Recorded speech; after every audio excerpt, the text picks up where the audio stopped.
Wait, am I muted? Oh, I'm not muted. Okay, whatever. There we go. Whatever. Ah. Okay, let me do the notifications. Sorry, I'm a bit late. I'm a bit late. I'm sorry. Let me do the everyone's and everything. 1 second here. Everyone, I be live, yo. Come join the fun. We got to paint. There we go. Open Firefox and do that and do that. Where is everyone? There's that. There's that. Come on. Quote. Live right now. Come join the fun. Post. Retweet. Quote. Post. There we go. Cool. Okay. Hello. How's everyone doing today? It's Saturday night, and I feel all right. I was missing something before the stream went live, and I couldn't find where I put it, and I needed it to go live, and then I found it, and now we are live. So how's everyone doing today? How is everyone doing? If you request, don't ask to ask, just ask. Don't ask to ask, just ask. If I see it, I'll reply. If I can do it, I'll do it. If I can't do it, I can't do it. How's everyone doing today? Today we got a little bit of I didn't know if I was gonna go live. Literally earlier today, I didn't know I was gonna go live. I don't know if I'm sick. I don't know if I'm sick. My wife's been sick for the past couple days. The little guy was sick before that, so she has what he had. And I think I'm getting what she had, but I don't know if it's like hitting me yet. I don't feel well, but I don't feel sick. You know what? I hope you like, you know what I mean? So we'll see how it goes. My voice is, my throat's a little scratchy. And I feel like, you know, my tummy hurts a little bit and my head's a little stuffy, but I'm not like sick. I don't know. We'll see. So yeah, throat's a little dry, so I'm drinking all the Game Sups. I have a friend who's a big fan of yours and did some toys that wants to share his pictures. I mean, if they're 3D printed related, you can share them in the appropriate channel. That's fine. Like if they did some toys, like 3D printed toys, and they want to share them, if they're 3D printed, yeah, post them in the appropriate disc. As long as it like matches the theme of the channel and it's relevant content for the kind of stuff we do here, I'm fine with like that kind of stuff.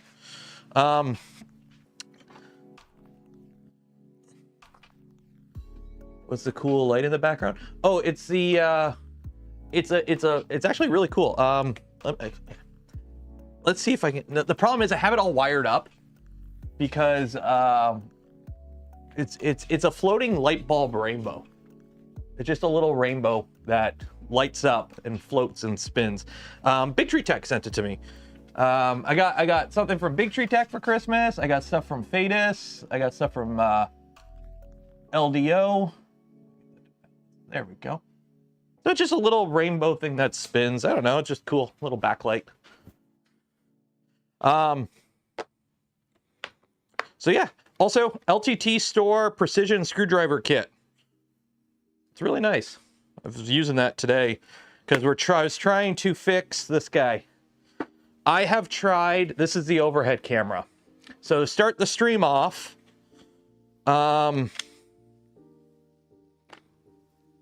let's see.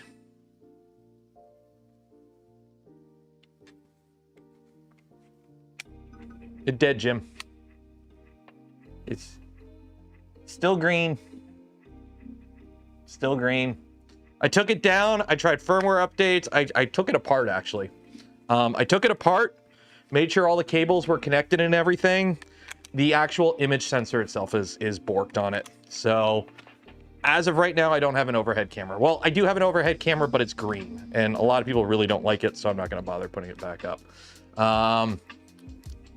Yeah, is what it is. I'll keep an eye out on Marketplace for a replacement. But for now, no overhead camera. Which sucks, because I really want an overhead camera. So I got to figure something out. Yeah, it borked. I have a a quick connect for it. So I'm just putting it up here so I don't lose it. There we go. Yeah, I mean, it still works, but it's green and it's got streaks through it. So it's like, not the greatest.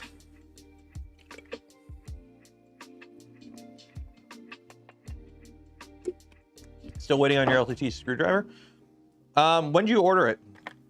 I don't know anything about the ins and outs of the LTT store delivery process, but usually they do stuff in batches. So what are we doing tonight? Tonight we're doing nothing huge because I don't want to be in the middle of something when I decide I don't feel any good and we're going to end the stream. Which I don't even know if we're going to make it that far, or we might make it the whole 3 hours. I don't know. I don't know how bad I feel because I haven't done anything today to figure out how bad I feel. I've just been sitting on my butt editing video and working on some stuff. But today we're gonna do some stuff. We're working on, I gotta paint. We're doing some paint.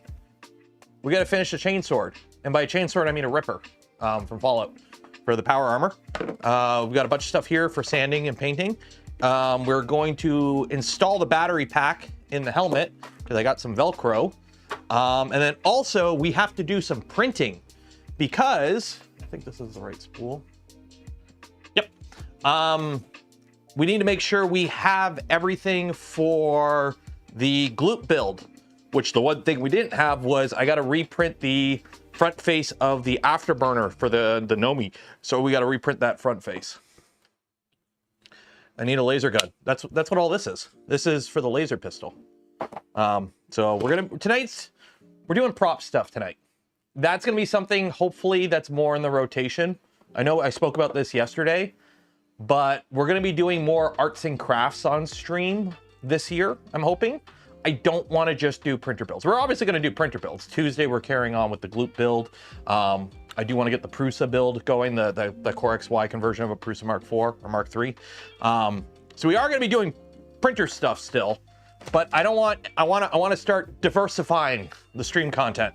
And the first thing with that is prop stuff and cosplay stuff. So we'll be doing that. Also, putting this out now. I'm going to say this every stream before this happens, so I don't forget. Next weekend, I won't be streaming on my channel on the Saturday night stream.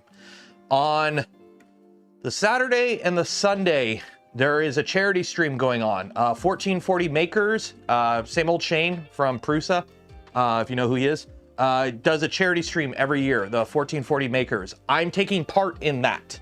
I'm on 2 panels, actually. I'm on like a creative makers panel on Saturday, and then I'm in a content creators panel on Sunday. I don't know if I can restream it on my channel, or I'll just do mine at everyone and hey, come join me on this stream. Is what it is. So yeah, what? Ad. You got an ad? You shouldn't get an ad. Why do you get an ad? 1 second here. Oh, don't you be doing this to me, Google. 1 second. 1 second. Oh, no. Do not let YouTube insert mid-rolls. Insert mid-rolls manually. Save. Google. Naughty, naughty Google. You play the ads when I tell you to play the ads, which we don't play ads during the live stream. Unless I hit this button right here that plays an ad. For those that got an ad right now, that's called comedy. For everyone else who didn't get an ad right now, you're lucky. Yeah, YouTube went, hey, we're going to play ads. I don't like it. I don't like the way YouTube does ads. Yes, I'm leaving money on the table by not running ads during live streams. YouTube literally has a pop-up that just popped up going, hey, you're missing out on an additional 20% revenue by not running ads during your live streams. I'm like, I know that. The problem is, when you click on a live stream, if you get an ad, you leave. I don't want that. And I don't like the way YouTube does it. On Twitch, if you subscribe to a channel, you don't get ads. Okay? On YouTube, even if you're a channel member, you still get ads unless you have an ad blocker, which you should be running due to safety reasons, or you have YouTube Premium. If YouTube brought in a system where it's like, hey, if you're a channel member, you don't get ads on that channel anymore, I would be more interested in running ads normally, because it's $2 to be a channel member here. If you do it yourself, that's nothing. And literally that's the best way to support the channel, is become a $2 tier member. Quantity has a quality of its own, I like to say. Not a lot of stuff though. People take that concept too far, but either way, but the fact that they don't do that, I don't like. So I don't run ads when I live stream. If you watch the VOD, you get ads, but that's normal. Premium is too dang expensive. I don't have premium. I don't do premium. What I do is I spend about 50 or 60 bucks a month between Patreon and YouTube memberships on a variety of channels that I follow regularly. I subscribe to the motion of, since I don't pay for content, I don't have, okay, I have Amazon Prime, but I buy a lot of stuff on Amazon, so I use Prime a lot. So I have Amazon Prime, and the wife has Disney for the little guy. But other than that, I don't subscribe. I don't have cable. I don't have satellite. I don't pay for streaming services. YAR is the way. But what I do is basically every content creator that I watch regularly enough, I subscribe to their lowest tier Patreon or YouTube membership or Twitch or whatever. And that's what I do. So I'd rather support creators directly than give money to a big company that they divvy out how they see fit. I'd rather support the creator directly. So, can claim Prime and YouTube Premium on your self-employed taxes though. Not Prime, but Spotify, because you're listening to Spotify right now. Prime varies so much. It depends on your region. Okay, so first things first, we've got a few things to work on, and the first thing is chainsword. So this is the Ripper. If you don't know what the Ripper is, it's a sidearm, a weapon in Fallout. This is not for if YouTube purposes, this is a completely inert prop made out of plastic. There is no functioning mechanism in this. This doesn't move, this doesn't do anything. This is a prop from a video game. And we're just gonna paint it. It's made out of, what is it made of? Carbon fiber, PETG, for the most part. So all we've done on it is painted it. This is just silver metallic paint. The green is Army Green Krylon, I think. And then the handle, which looks really rubbery, this is bed liner. So the handle is bed liner to give it like a rubbery kind of look. It actually worked pretty good, I think. So we got to paint this. So I've got some paints. I've got some paint brushes. We're going to do a little bit of painting. Then after that, we're going to install a battery pack in the T45 Power Armor helmet. Because I got Velcro for that. So we'll do some soldering, install a battery pack there. And then we're going to start some printing. We're gonna get some stuff printing for the Voron V2 build for Gloop. And then after that's going, we'll finish up the stream with working on the Las pistol. So that is kind of the schedule for the stream tonight. But the first thing we're gonna do is, hey, every stream we give away a spool of filament from POLYMAKER. Link in the video description. Enter for your chance to win. And yeah, get on that and get yourself some filament. And while you're down there, don't forget, like the smash button, subscribe if you're not subscribed, ring the bell, do the thing the YouTube people tell you to do. And if you want to help support the channel, the content I create, and the things I do, consider becoming a channel member, Patreon supporter, or if you're really cool, you give memberships to others. Because that way other people get to hang out when we do cool member stuff. Because this week we're doing the members live stream on the channel for December. You know, we're several days into January because with the holidays, I didn't get around to it. But every month we do a live stream with just channel members. Also, there'll be a video tomorrow. It's not done editing. I don't know if I'll get it done editing after here. I don't have to do much. It's mostly, anytime I do event coverage, the edit is mostly trying to make the audio as good as I can get it. But there'll be a short little video tomorrow as well. So, green part looks injection. Oh, it's I went to go hit the overhead camera and there is no overhead camera. It's not. This is all just carbon fiber PETG, primed, sanded, and then just hit with rattle can. So nothing's injection molded on this. 160 towards code Canuck completed. What? What's that mean?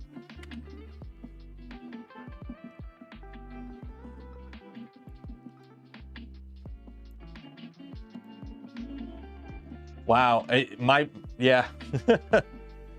Okay, so let's get started. So what do we got to work on? What do we got to work on? Dougal gifted 5 community memberships. Cheers and appreciated. Thank you, buddy. Fallout 3 Ripper. So the thing with doing props from video games, for those that haven't realized it, is the fact that there really is no standard, especially when you have video games that jump between different eras or whatever. There's several different versions of the Ripper from Fallout, okay? We're doing the Fallout 3 variant, but even that isn't the one I have here. This is I like to call it the Thingiverse variant, which is okay. It's okay. There's different models of stuff. The army had a lot of bayonets over the years. So it doesn't have to be like game accurate, but it's got to be, you look at it, you go, that's a Ripper. It's close enough. But we're going to take a look at some of these and get some inspirations for some colors. Because so far, all I've done on it is rattle can. We've got a light silver for the blade and the teeth. We got a darker silver for this grill portion here. And then we got green and black. I don't think this is going to stay black. I'm probably going to paint this, but I want it for the texture of the whatchamacallit. So what I think here, let's look for some pictures here and get some inspiration. Let's get some inspiration. Let me just make sure safe search is on. It should be. I believe it's on. Yeah, it's on. We're good. Oh, I'm always nervous when I Google stuff on a live stream because you never know. So this is the more game accurate one, which is okay, but that's not exactly what we're gonna do.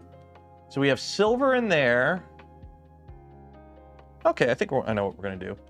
I don't have an overhead camera. This is gonna be annoying. This is gonna be annoying without an I mean, you know what? I'm just gonna hook it back up. You know it's green. I'm gonna hook it back up. Because what's going to happen is I'm going to keep hitting the overhead cam button. You know, there is no overhead camera. And it's going to bug me that there is no camera. So 1 second here. Watch, I'm going to put it back up and it's going to work magically. It's not.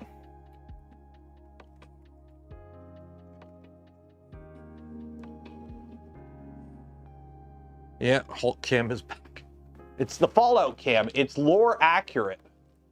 It's the lore accurate camera.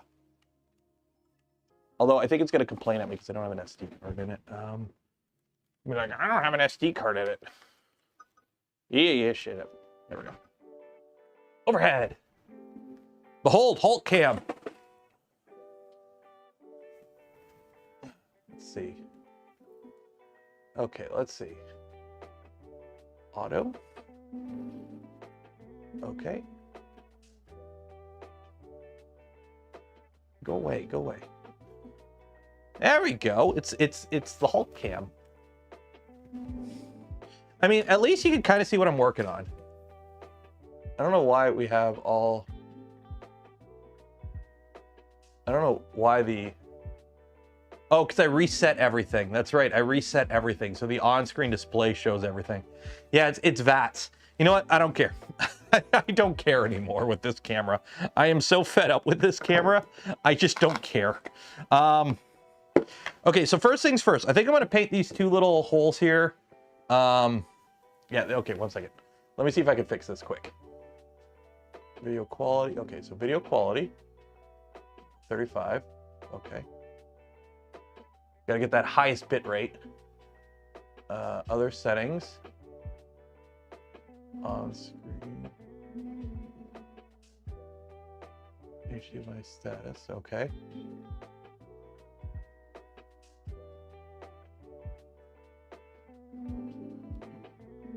Where is...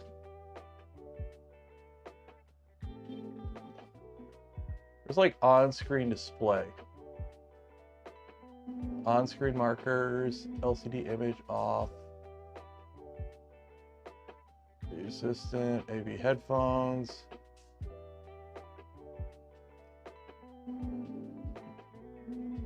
Certified logo display, cancel. Main functions. No, I don't know how to turn off the on-screen display stuff. Oh, it was there. Output to screen on output on-screen displays.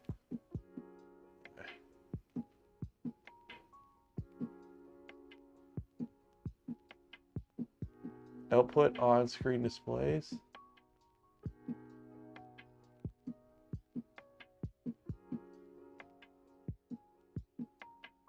There we go.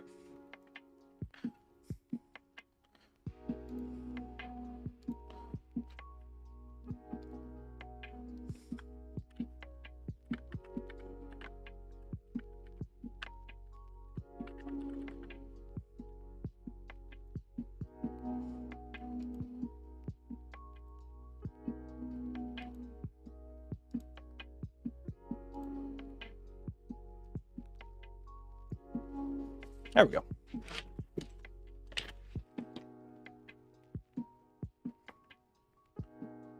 There we go. It's thematic. It's thematic. It matches the theme. It's thematic. Right? I mean, as long as it matches the theme, we're good, right? Do I paint the parts before assembly? It depends on what I'm working on. It depends what I'm working on. What I kind of like to do. So for those that don't know, if you happen to be new here, I'm building a set of power armor. Okay. So for example, here's one of the boots. Okay. So it's a lot easier to paint everything I find apart, at least to start. So see how this is a steel tarnished look to everything? Basically, I'm spray painting all the parts individually. I'm doing a tarnished wash on it, which is just black acrylic paint and water, and you just dab it on with a brush and let it dry a little bit. So that gives it like a tarnished look. And then I'm going to put it all together. And then I will go through, once I get sub-assemblies done and I start figuring out how I want the final look to be, I'll go through and do detail work as it's together. Because if you look, this doesn't quite match this, because they were painted individually. But I don't want to paint the whole thing as one, because then I gotta like get in all like the little nooks and crannies, and like get in like these little parts that are kind of hard. It's a lot easier to paint everything standalone and then go back and do detail work. At least that's what I'm trying to do. So that's kind of the plan. So for this guy, it was actually quite simple. I hand worked everything, and then I glued it all together, and then I sprayed it all silver. And then I taped off the areas that I wanted to paint green. Then I painted them green. And then I taped off the handle and I sprayed it with bed liner. And then I painted this too, a slightly different shade of steel. This is gonna be the steel the last pistol is. It's gonna be a darker steel.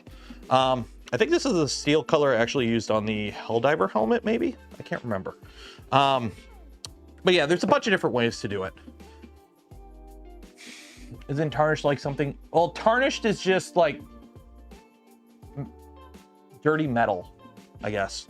Not twisted metal. That's something completely different though. Okay, so let's get a brush.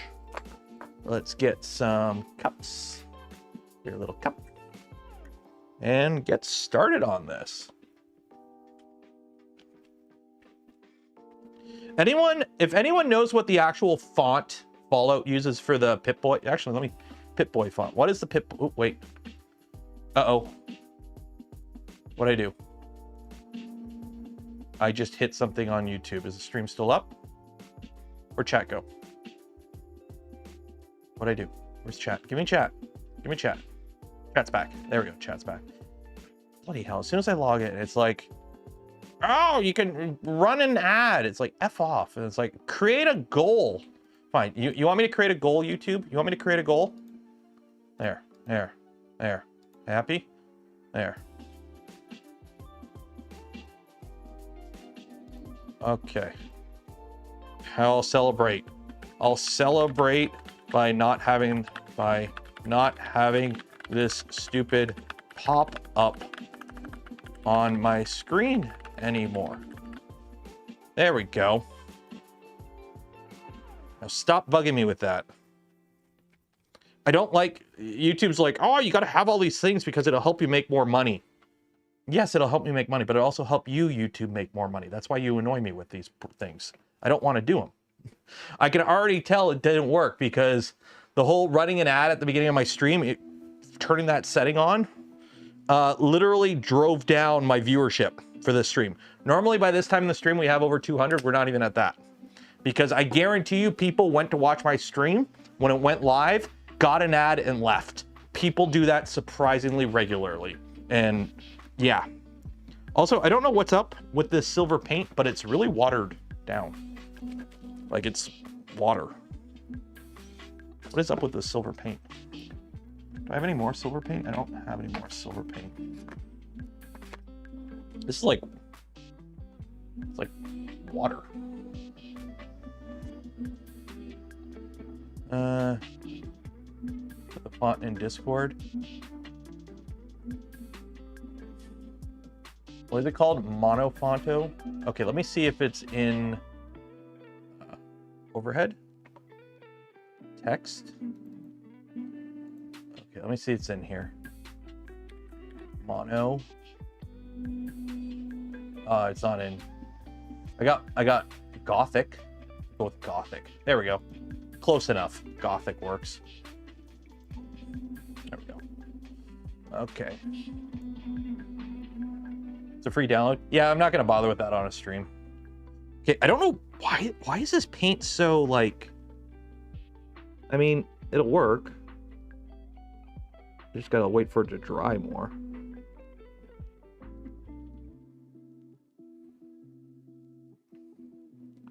This is like water. This paint is like water. What's going on with this silver? I gotta buy new silver paint, I guess. How does paint water down like this? Like it's water. I don't, what's up with this silver paint? Metallic? Just metallic acrylic. None of the other colors are like that. Yeah, this is, why is this watered down so much?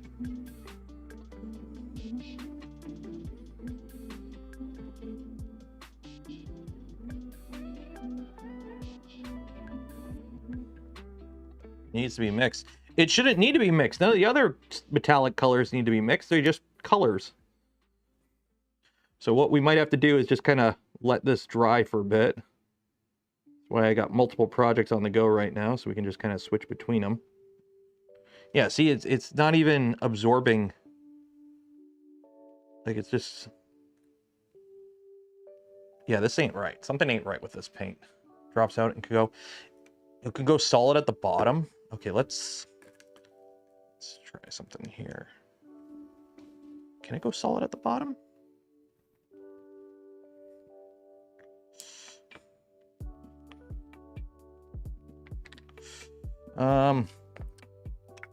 Stick.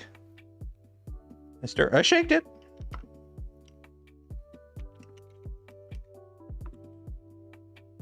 No, there's no chunks at the bottom. It's just very,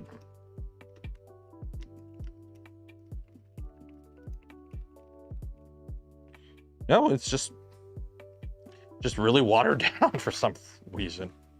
That's not right. How am I supposed to get my Bob Ross on?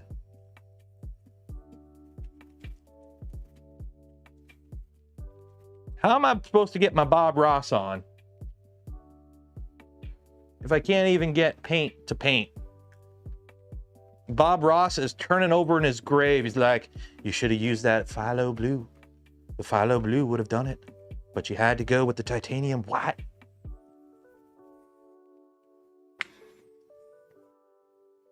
Yeah, it's just, I mean, that's a bit better, but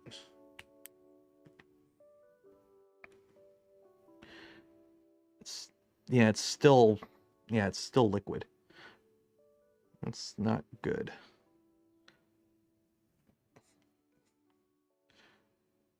I don't know what's going on. I don't know what's going on with this silver. Made for airbrush? No, it's literally, all of this is just Walmart folk art metallic paint. Silver sterling. Like, it's just generic silver paint that I bought at Walmart for $2.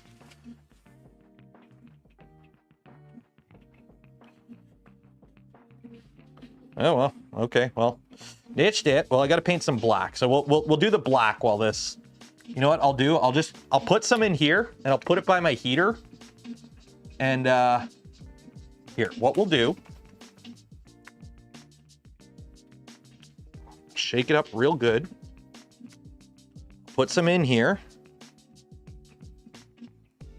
And we'll leave it alone for a while. So I'm just gonna put it over here and let it kind of just air dry right next to the heater.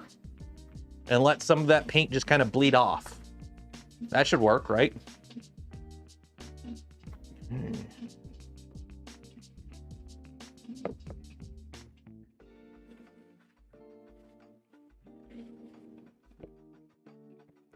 There we go. Okay, I'll deal with the silver later. We won't work with the silver right now, but we'll work with the black. So the plan is I want to paint in here black. So we got some black. And I'm just going to put a little bit of silver in it just to make it a little bit of a shiny black. You should have used a spatula instead of a brush as well for the full-on BR style. What do you mean BR? Battle Royale? You doing Battle Royale? Okay, actually, you know what? I'm gonna mix a little, what do I got here? Bronze and bronze. Why do I have two things of bronze? Okay, well, we'll use this one because it's newer. You're not plastic? No, it's literally, the paint is water. The paint is way too watered down. Something's wrong with the paint. I don't know why. I don't know why. By the way, how's everyone else enjoying their Saturday? Everyone have a good day today? Anything exciting happen today? Is there any 3D printing news to talk about, by the way? There's like, not much came out over the holidays, eh? I don't think there was anything announced over the holidays or anything.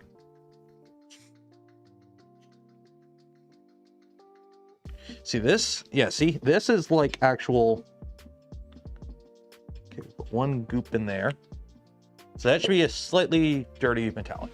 Day 5 of COVID. Oh no! Bro, that sucks. Okay, where'd I put that mixing thing?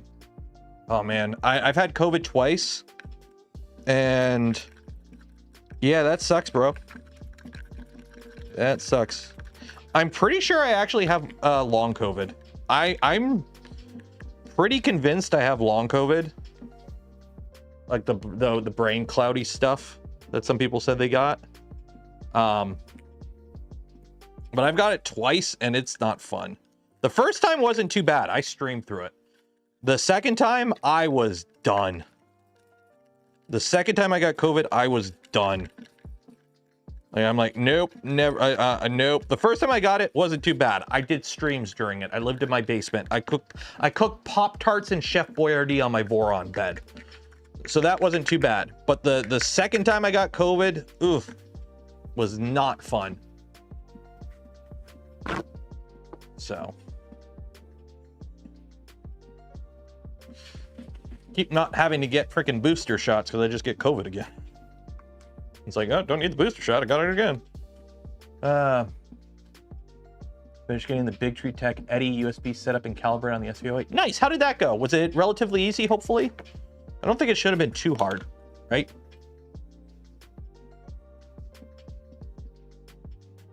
Bad batch? Maybe. Could have been. Put this in here.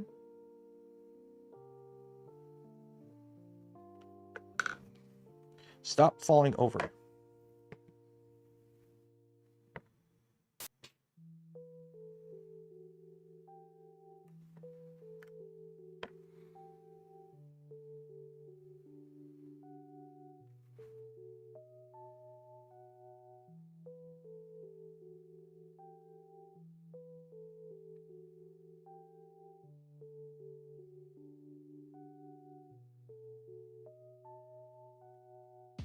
Bad batch of COVID or bad batch of Eddie? It was a bad batch of paint.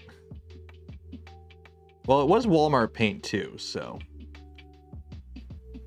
I don't know exactly. How much can I, I'm just, one second. I'm seeing how much I can lean. Okay, I can lean over that much.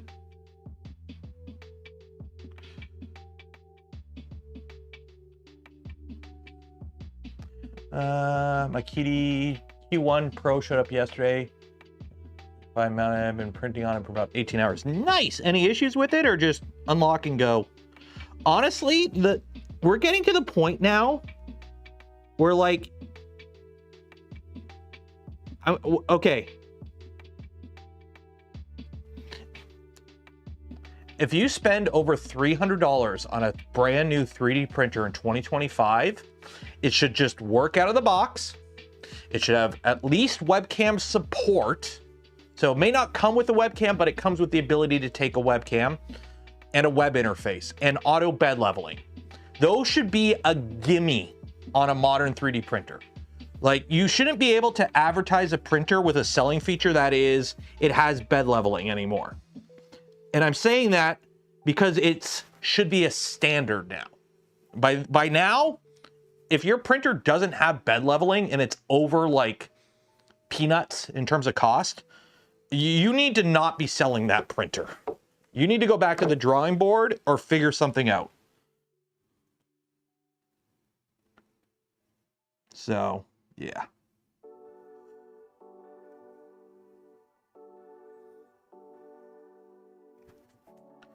Advertising a car with power. Yeah, it's like advertising a car with power windows. Exactly. It's a gimme nowadays, right? It's a gimme.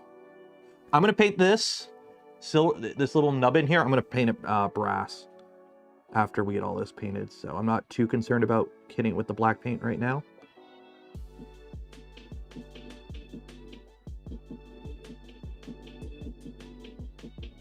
But that little thing is going to be brass, I think. Yeah, it's current year. If your printer doesn't have bed leveling, like, what the heck? Now, I understand. That's why I'm saying there's a price point, though. Like, anything under $300, I'll give you some gimmies. You should have some of those features at least.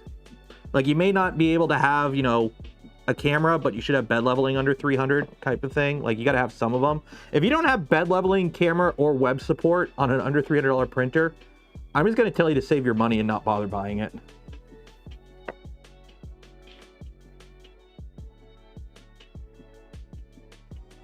Go.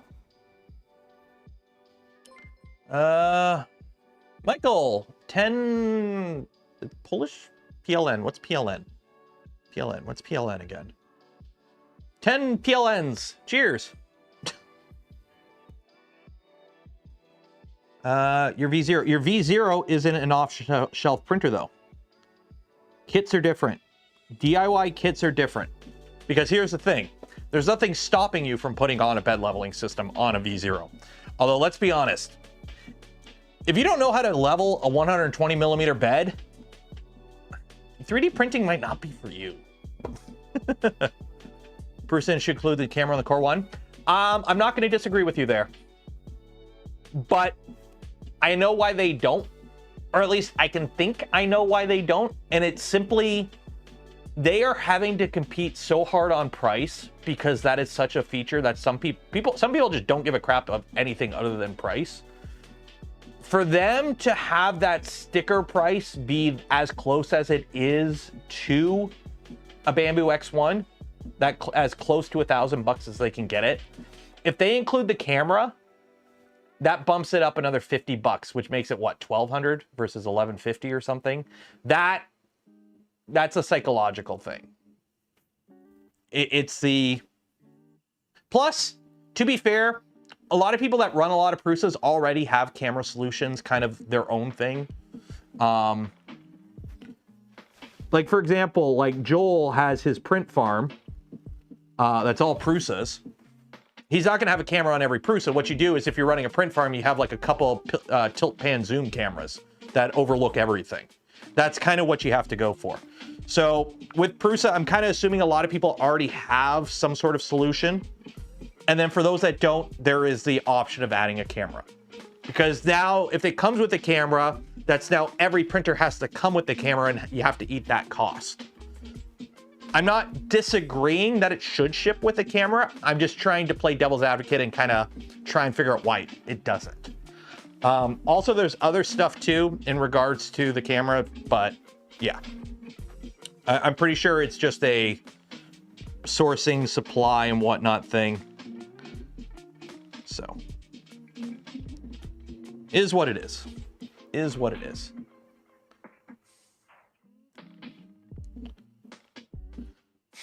Also, I really need to fix this because I want to use this overhead camera for some of the prop stuff for recording video, and the fact that everything's green is not good.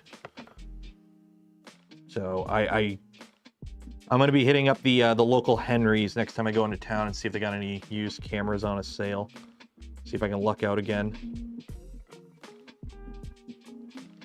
I knew I should have bought, they had an A6300 for like $400. It didn't have a lens or anything, but I don't need that. And I was like, you know what? I don't need it right now. I won't buy it. And then sure enough, like a month later, this camera went. Because I'm like, I don't need another 4K camera for overhead. It's okay without it. I'll be fine. This is working again. And then sure enough, it just died on me. I was like, son of a... And of course, it's not in stock anymore. It was a used camera trade-in.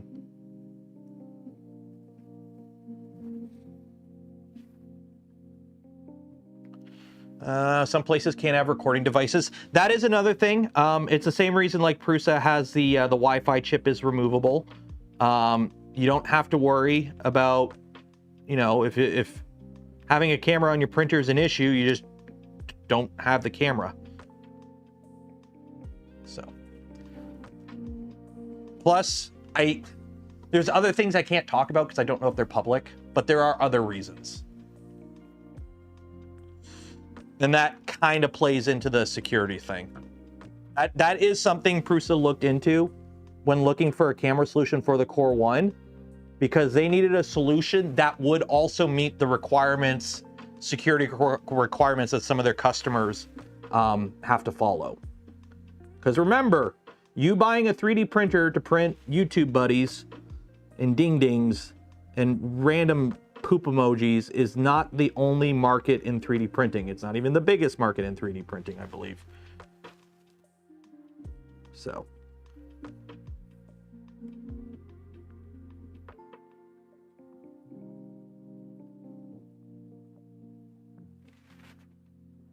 Where did I get the paintbrushes? No idea. I bought them on. I bought like a 15 pack of cheap hobby paintbrushes on Amazon a couple years ago.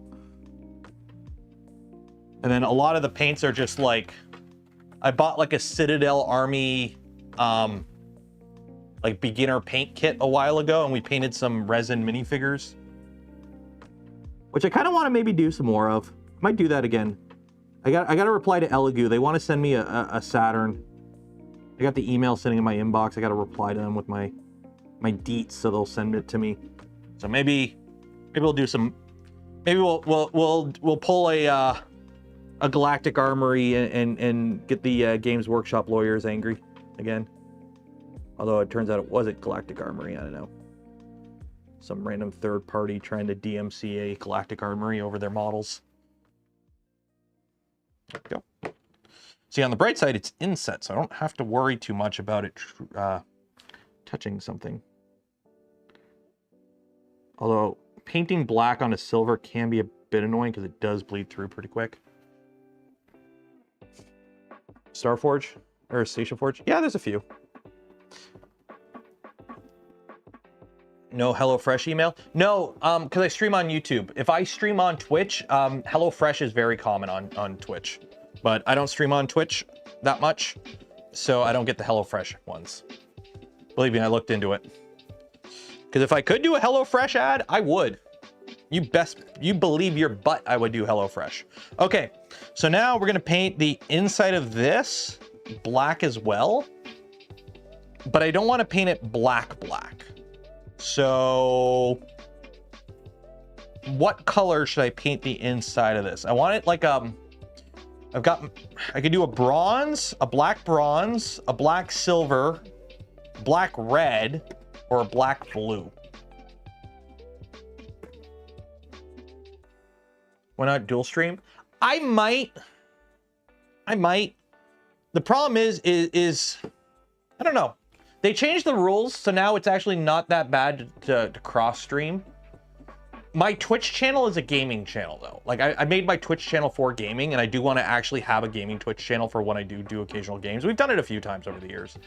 Black red. Okay, black red. Somebody said black red. We'll do black red. But yeah, that'd be the other problem. See how I have chat here on screen? On Twitch, I'm not allowed to do this.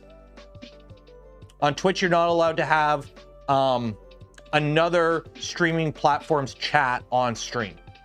And you can't mix them. Like, I can see it both on my end.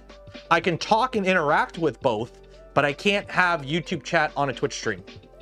It's super annoying. Okay, let's see how this works. It's gonna be like a pink. This is just gonna be a dark pink. 1 second here.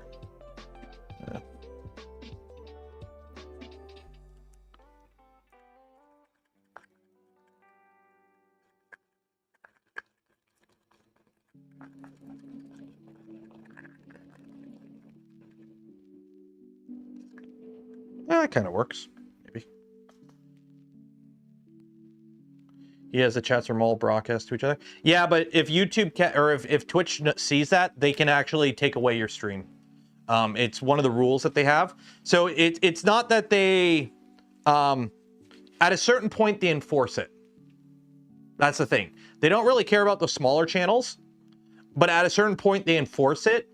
And it's not that I think I'm at that point now. It's just if I ever become to that point and I get noticed, I don't want to lose it. Like, I don't want to deal with the headache, essentially.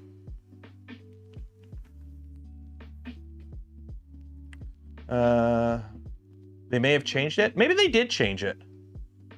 Yeah. Maybe they did change it. Also, Twitch is kind of cheap for content creators. I'll be honest. Twitch is only good if you watch it live. Nobody watches VODs on Twitch, and most of my views actually come from VODs after the stream ends.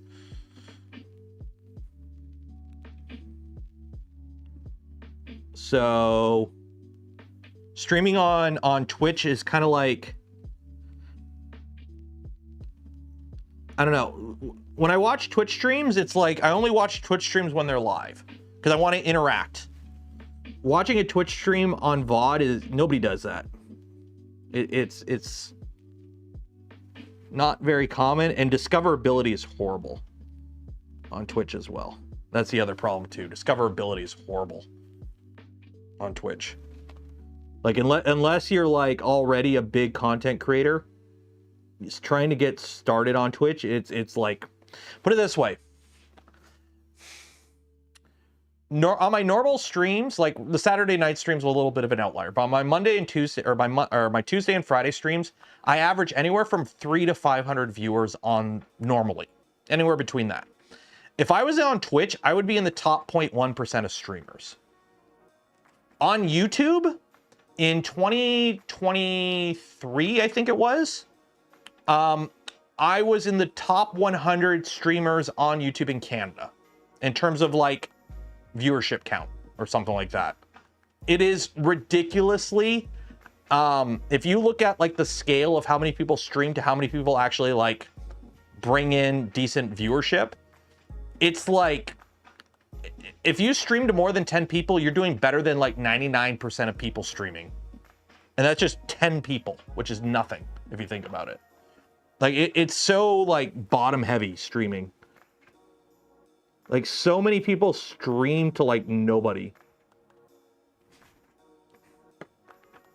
Which if you're just doing it for fun, okay, whatever. But if it's like, no, I need this to pay my mortgage, then you have to actually like think about it. So.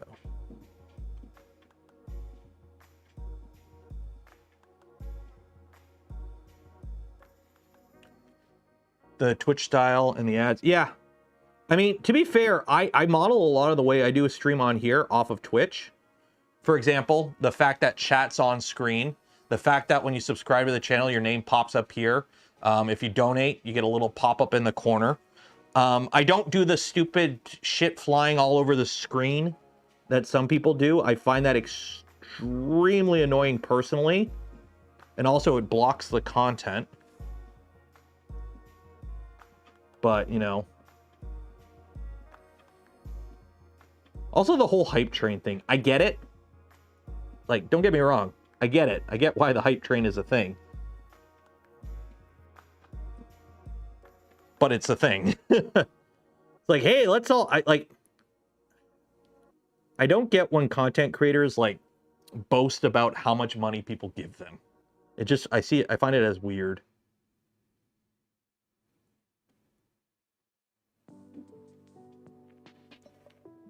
Like, obviously, I thank you guys when you donate, and it's great. But after stream ends, I don't go to Twitch and be like, oh, we reached a level 18 hype train. You guys gave me so much money. No. No. You thank the person individually when they support the channel. You give them their shout out. There we go. Oop, it's a little too much. A little too much. Ah. There we go. Okay. So I need to figure out... That's that. That's the silver. How's the silver paint? Is it still water? It's still water. Endorphin port. Yeah. I mean, we are simple monkey brain humans. Bigger number, better person. And when content creator said my name, I clipped it. And that was the high point of my day. So shout out to Joel. You're awesome, Joel. Same with you, Nura. Yeah, game stream. Yeah, like, I don't watch a lot of Twitch streamers, but the ones I watch them because it's them. Like, I watch pretty much every Pay Money Wubby stream because I enjoy the content. But I don't go on Twitch and browse for streamers. Like, I go on Twitch to watch Pay Money Wubby. Okay? That's pretty much it. And a few other streamers I watch, right? Oh, it's Monday. It's Marketing Monday with Atrioc. That's like how I view Twitch. I view Twitch as the channel I go to, and when the show I like isn't on, I don't sit on that channel. How do you find people? Honestly, through YouTube. Most of the Twitch streamers I watch, I found them via YouTube. Usually clips channels or VOD channels or something like that.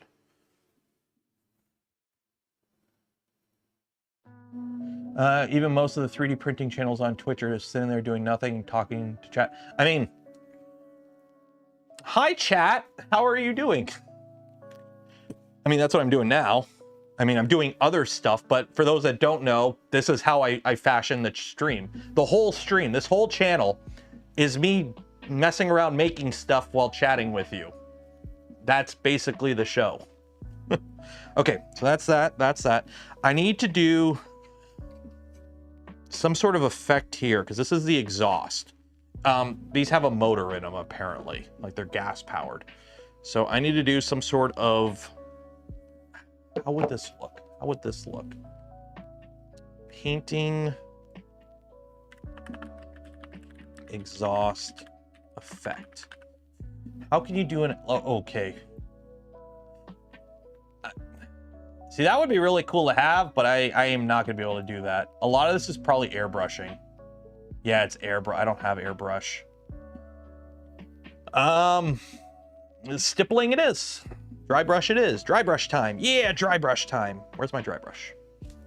Where's my dry brush? Where's my dry brush? I need a dry brush. Are you my dry brush? You're my dry brush.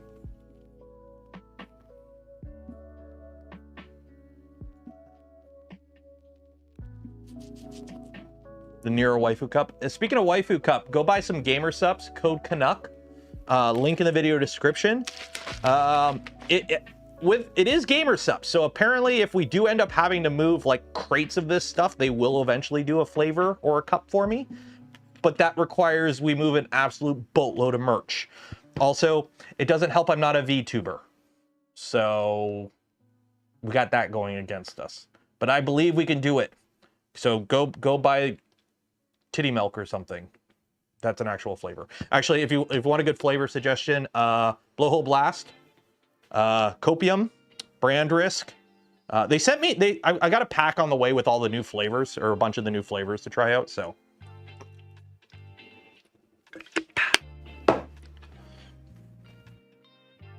Okay, so next, let's do this. So for this, we are going to dry brush. So how do I fake an exhaust color?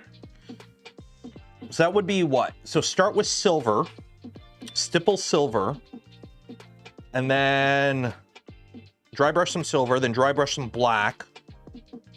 That could work. Okay, 1 second. 1 second. Haha. 1, 2, 3 blocks are your friend. If you don't have 1, 2, 3 blocks, go on Amazon right now. I would say use my affiliate link, but I don't have one with Amazon. Go on AliExpress. Go use my AliExpress affiliate link. Go buy some 1, 2, 3 blocks. Just go buy the cheapest 1, 2, 3 blocks you can get your hands on. You'll use them. Trust me. They're very nice to have 1, 2, 3 blocks. They don't got to be good ones, but just having 1, 2, 3 blocks on hand when doing stuff, so nice. So nice. Being able to just like, when I did the boots, for example, okay, I had to do a bunch of sizing with them. And for that, these had to be in the right position for me to like glue a bunch of stuff together on the inside, which means I needed to hold this exact position without doing that. Well, guess what? You stack up some 1, 2, 3 blocks, boom, they're all the same height. It's consistency. Take a metrology class one day too. Everyone should take a metrology class. You'll thank me. You'll thank me if you take a metrology class. Okay, silver. I don't have silver. Shit. How am I going to do silver without silver? I got matte black, metallic. Oh, I know what I could do. I'm not going to like it, but I know what I can do. I know what I can do. With some silver. I know what I can do. Oh, this is probably going to make a mess. Let me go to the cold side. Ah, it's cold over here. I don't like it. You it? Which one? Which one's the almost empty can? You're the almost empty can. Get in the paint booth here.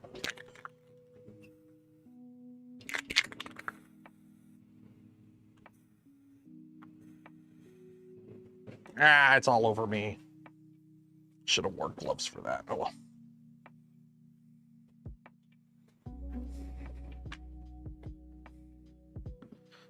There you go, silver. It's cold. It's cold. Did chat freeze? Did chat freeze? Oh shoot! Actually, did chat freeze? My chat froze. Oh. Oh, actually, YouTube froze. What's going on? Okay. Negative. YouTube froze. My YouTube panel just froze on me. 1 second here. What's going on here? What's going on here? Create. Go live. I can see it on screen, but my eyes are crap and I can't read the on-screen chat. I've got my 125% scale font. There we go. Okay, there we go. Okay, let me catch up on this. You're building things on stream. They aren't doing that. Oh, they're just printing anything. Oh. And I've checked Liz's stream a few times. I've hung out in Liz's stream a few times. I don't chat a lot, but I've had it on the second monitor a few times. Same with Zombie. Zombie and Liz are like the only two people I'll watch on Twitch with 3D printing stuff.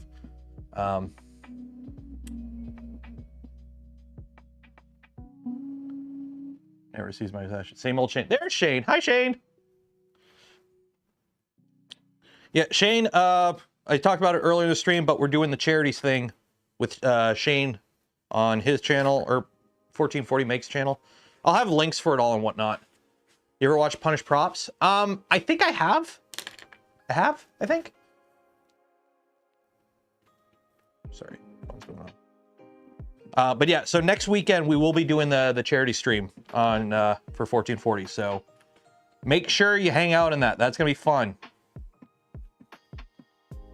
So if you've never done dry brushing, what you do is you don't need to load your brush, but you get paint on your brush and you wipe off most of it.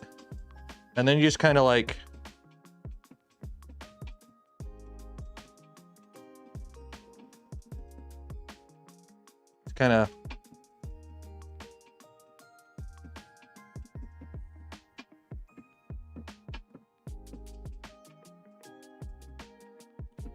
This is very easy to do and very common on like if you do Warhammer figurines or anything like that.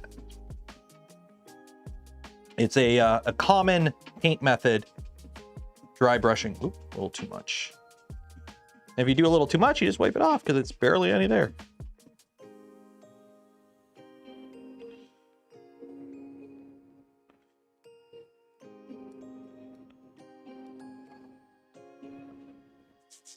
And it just kind of gives it a chipped, weathered look. Now, what I could have done with this before painting it with the OD green, because I painted everything silver first, I could have splattered latex, like just latex, on this, and then painted it green and then peeled off the latex and would leave like little chips.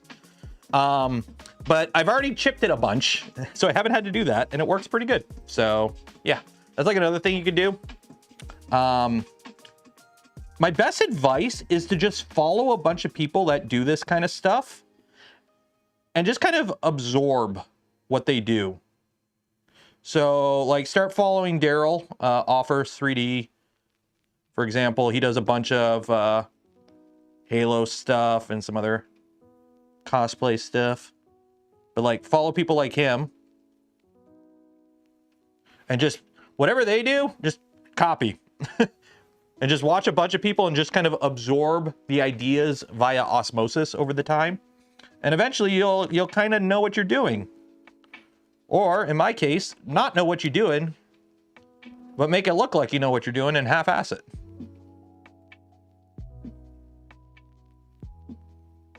And if you don't do it right, who cares? Because remember, most people don't see the screw-ups as much as you do, right? Most people don't nitpick stuff.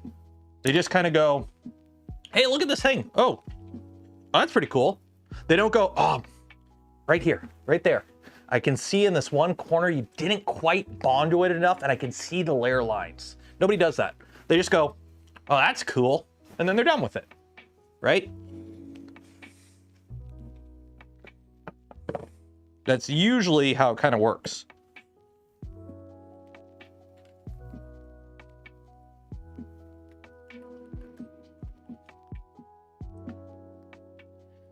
Time for sleep.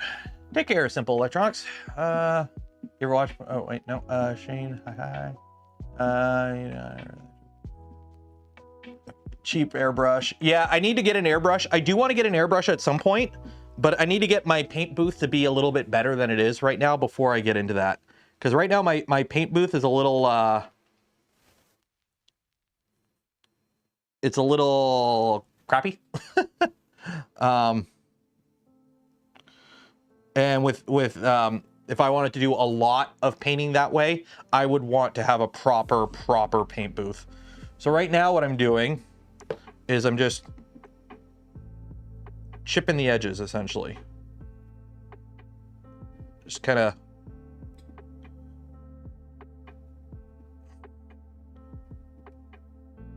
making it look like the edges have been kind of hit with stuff, right?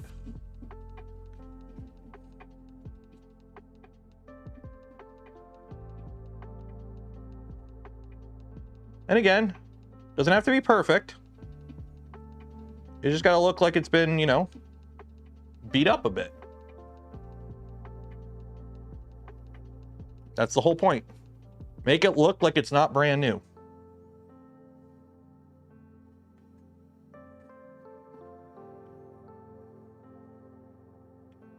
Because if it looks like it's brand new, well, it's probably not brand new.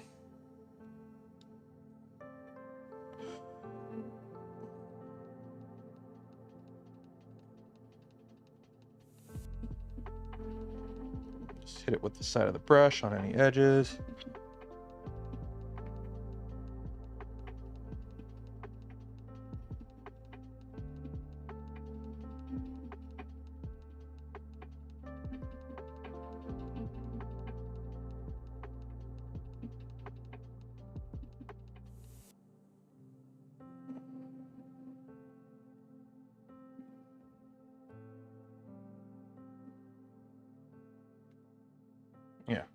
So just to put in perspective, there is after a bit of dry brushing. You're just breaking up the monotony of just a solid flat color, essentially. So you're just breaking up the monotony of a solid black color or solid whatever color to just kind of give it a bit more life. So texting us, I want to say hi, going to take care, Illuminated. Dried blood on the blades? No. Okay. Here's the problem. Okay. This is gonna be I'm tripping my tism now, okay?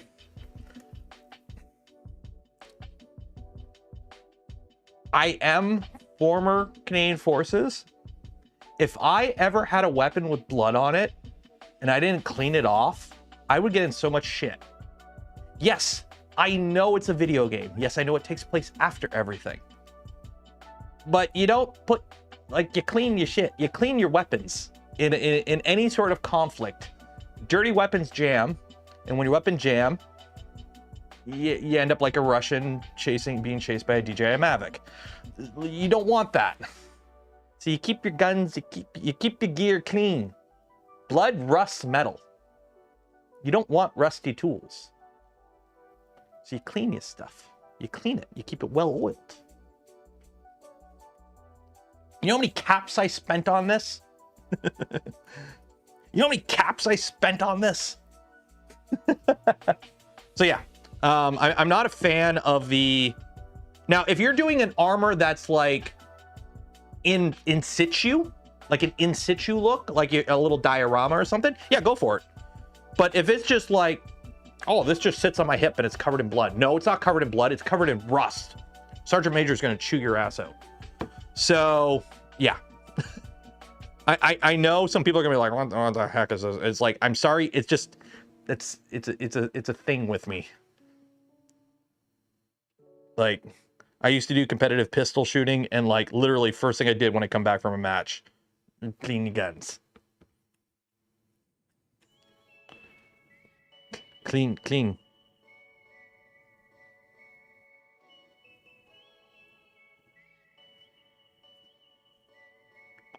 Also, I will say, Fadus, this is actually a really comfy sweater, and this is my I'm gonna get it dirty sweater. So hope you don't mind, but enjoy the product placement while I work on stuff, and this gets dirtier and dirtier. Add some rust. I will add some rust to the power armor in a few places eventually, once I get it all built, because I want to add the rust in a kind of natural way. I've figured out the lore of my armor. That's right, we have lore. I'm gonna lore dump. TLDR, it's gonna be captured Canadian Rebel T-45. Because in the Fallout universe, Canada gets invaded by the Americans or gets annexed. And actually, I think it's like the very first Fallout. The very first Fallout intro has like a little media thing where they're like putting down Canadian dissenters. So the lore of this power armor is it's captured Canadian resistance power armor. So I'm gonna paint some like maple leafs on it and whatnot. So yeah. So that's my lore for the armor.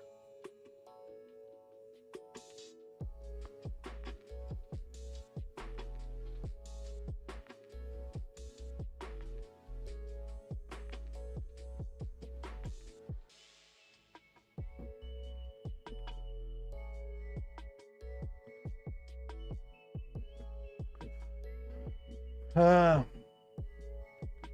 want to get off of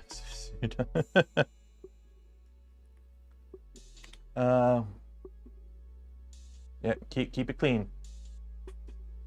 Oh no, it's even worse, Mr. Tiburon. I know the Sergeant Major's grass up here in Canada. Well, when I was in, it was the Queen's grass. You do not walk on the Queen's grass. And also, what are you doing walking? Start running. There's gonna be a few people in chat will be like, yep. In case you can't tell, I've been watching a lot of unsubscribed podcasts lately. Got to get print, shoot, repeat on that thing.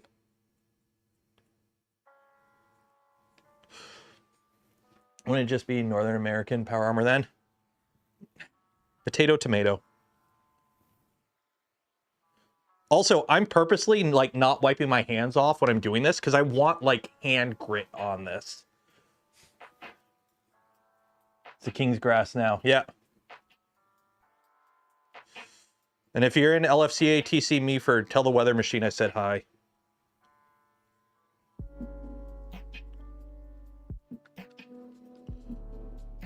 See, I'm using some areas where I didn't handwork it enough to make it look like scratches in the armor. Smart. Or the...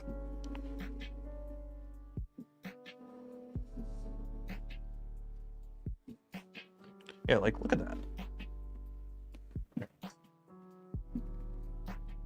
See how much that just adding some like, I might have done a little too much here. I might have done a little too much here. Doing it, just kind of making it look a little bit dirtier. There we go.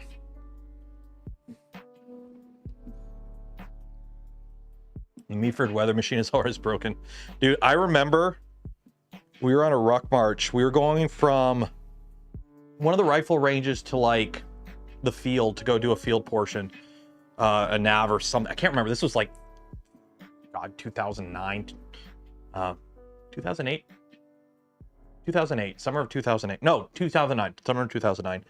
So we're out there, and if you don't know where Meaford is, it's in Owen Sound. It's on like the shore of Lake Huron or whatever, or Superior, one of the Great Lakes. Anyways, long story short, we're out on the road, and it just comes over the radio like, hunker down, major storm incoming.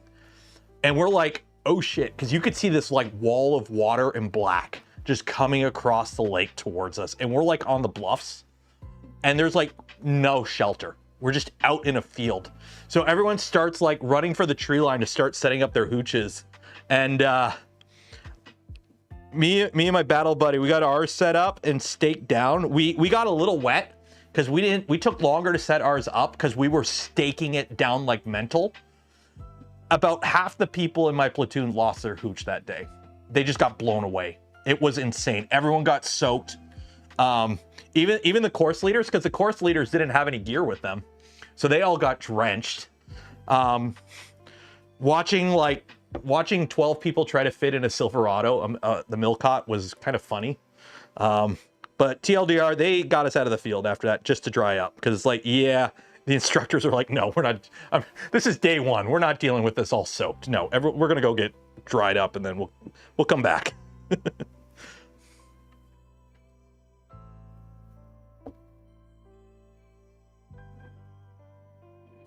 It's like, nope. Nope, nope.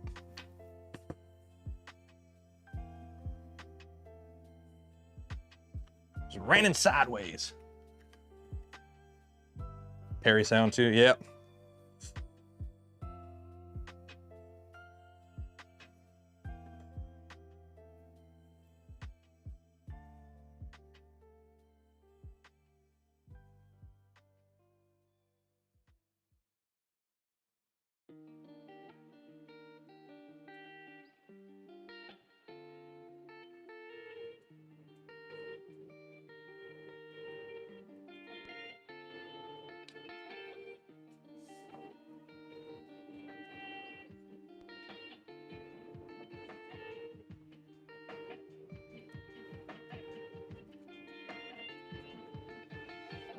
There we go.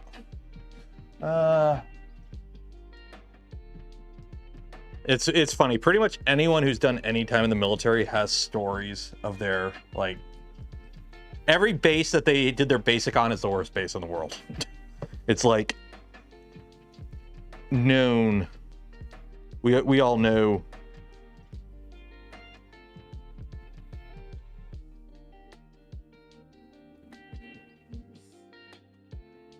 You got to be careful though. You don't want to completely overdo this.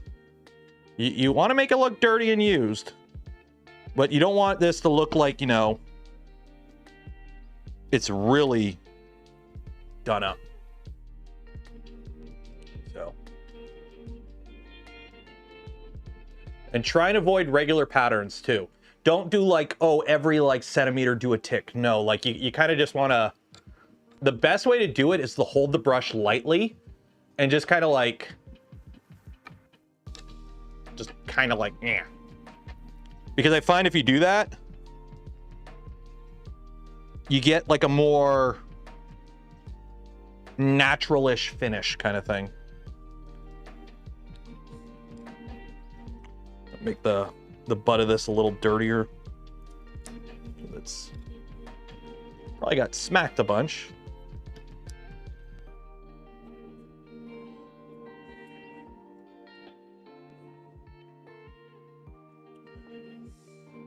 There we go.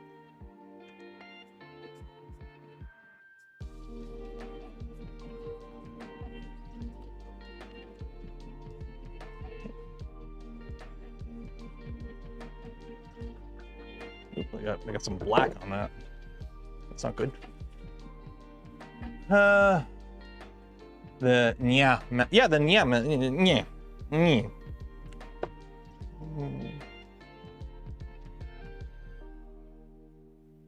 magnificent. There we go. So I won't subject you to overhead cam. Oh, I forgot one little area I want to do just a bit more.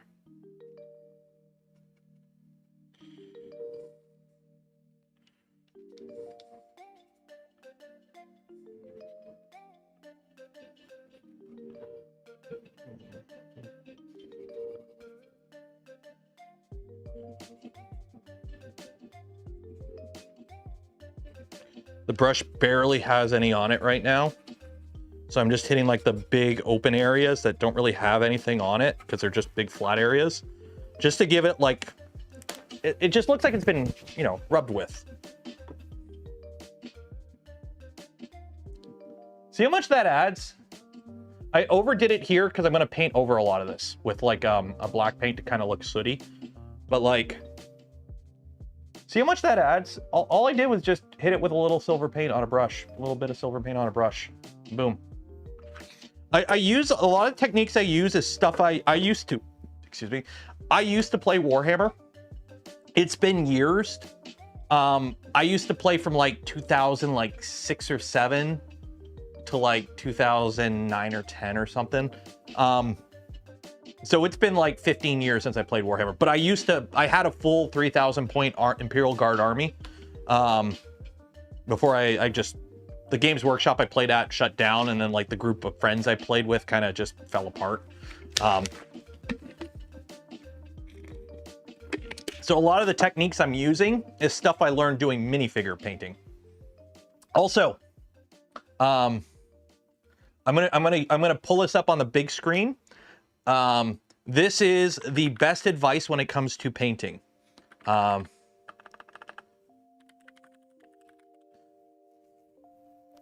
Okay, so when it comes to painting, especially brush painting, especially minifigures, this is the best advice I can give you, okay? Heed these words and follow the instructions. Thin your paints.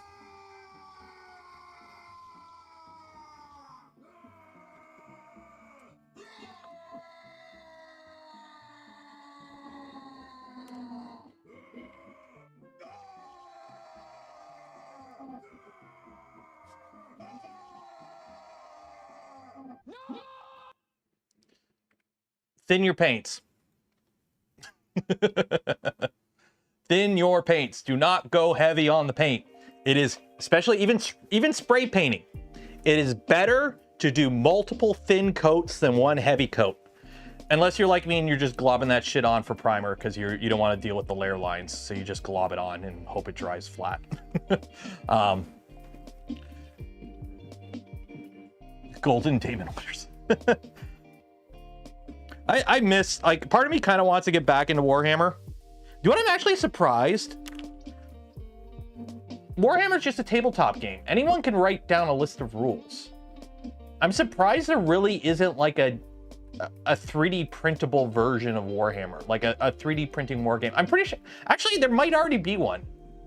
I think I brought this up on stream before and somebody mentioned there is a 3D printable war game. But yeah, I remember hearing that there was a 3D printable war game now that I'm thinking about it.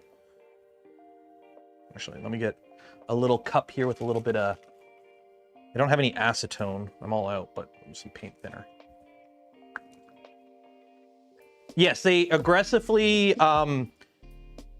like, Games Workshop lawyers are kind of a meme because they defend their IP, which you can't fault a company for wanting to defend their IP. You can't, right? When it comes to IP, you use it or you lose it. And it sucks, but it is what it is. Let's try this.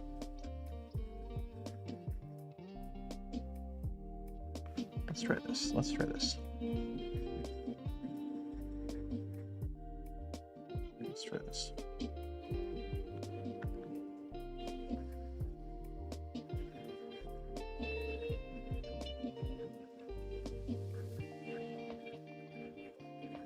That works. Mix this up.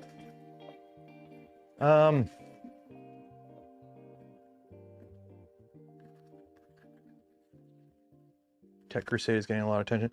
Yeah, I'm surprised. Well, honestly, oh, this is actually coming out really good. I would totally be down for a smaller scale war game that's tabletop. Kind of like, I never got into Robotech, but I think Robotech's one of the ones that you don't use a lot. Because Warhammer, you have a large amount of units. Especially if you like play Orcs or Imperial Guard or something like that. But I'm surprised there's no like 6-on-6 type of, like, what is it, Battle Hulk? Or Hulk? What was the Warhammer one? Where it's like you have a small squad you gotta move through.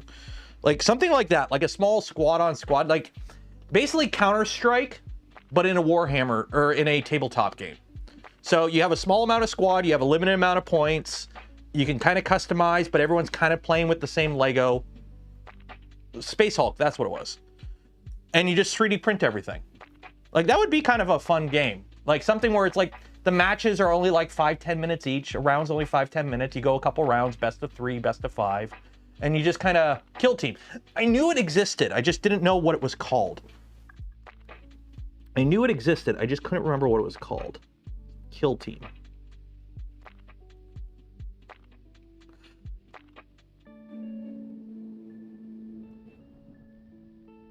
So I knew it existed. I just didn't know what it was called. So it's called Kill Team. Okay. Oop, not a good idea. Skirmish war games. Okay. It's kind of like I had an idea. Like I don't make video games, obviously.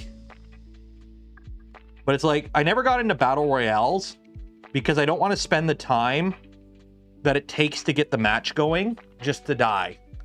Like, I don't want to drop in, spend 10, 15 minutes running around trying to collect gear and then die. It's like, no. A battle royale game to me, if it needs like a 5-minute round, like arcadey style, where it's just go, go, go. I don't like downtime in games. Like, one of the reasons I like Baldur's Gate so much, there's like very little downtime in that game. There's like no filler, essentially. Like just meat and potatoes. Meat and potatoes. That's all I want.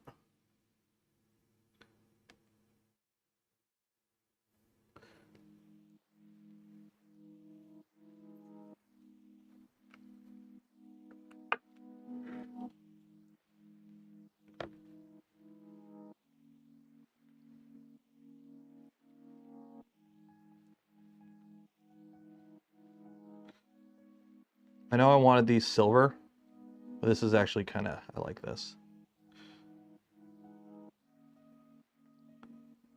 Like a metallic silver. So there's 2-hour battles that you die in because someone casts a spell that you... John, you need to learn the best spell. You want to know what the best spell in Baldur's Gate is? It's called Chronomancy, okay? And it's very easy. It involves the F5 and the F8 keyboard, key on your keyboard. Yeah, Chronomancy, Baldur's Gate. Best spell in the game.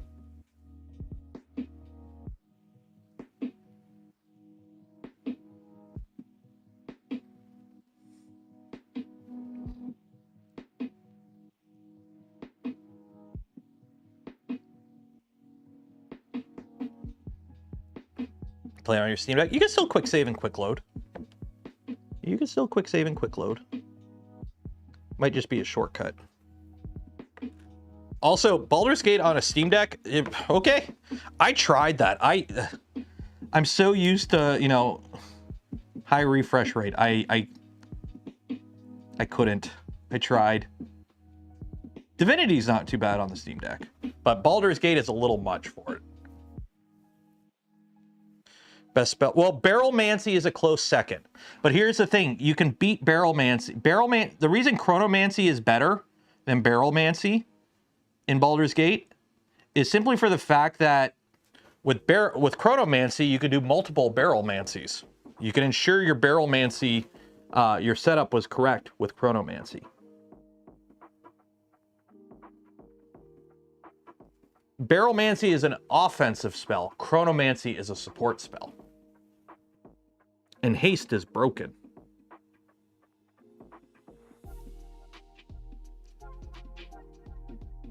I really should have got a picture of this before.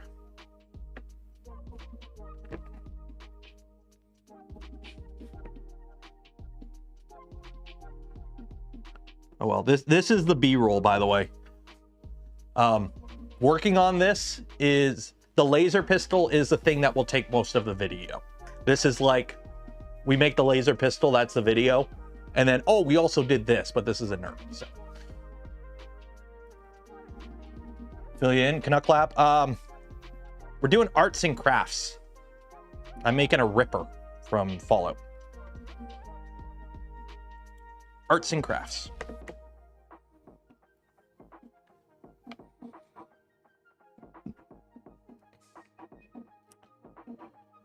Let that dry.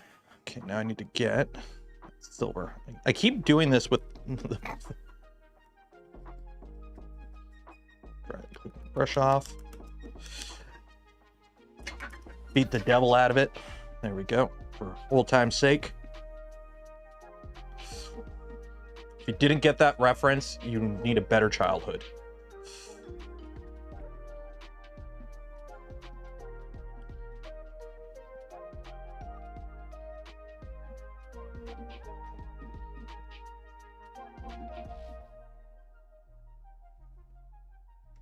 Yeah, if you don't get the beat the devil out of it reference, you need a better childhood.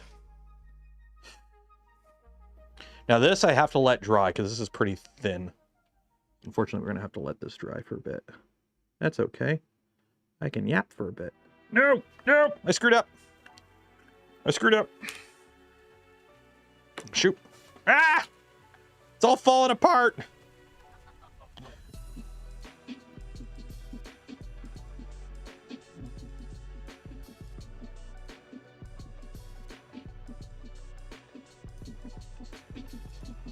It's all falling apart.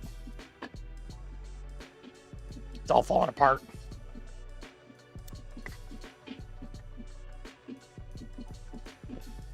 Gotta fix this quick. Gotta fix this quick.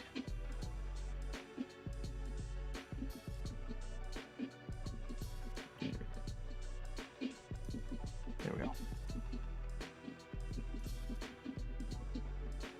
There we go. Okay. I don't think I cleaned it enough and I had too much whatchamacallit on it. Where'd that brush go? Ah. Fell on. Now my boot is silver.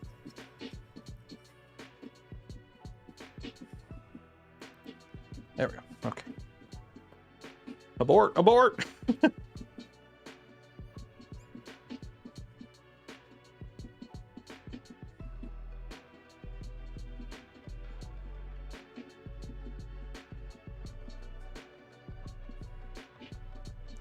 Okay, let's try this again.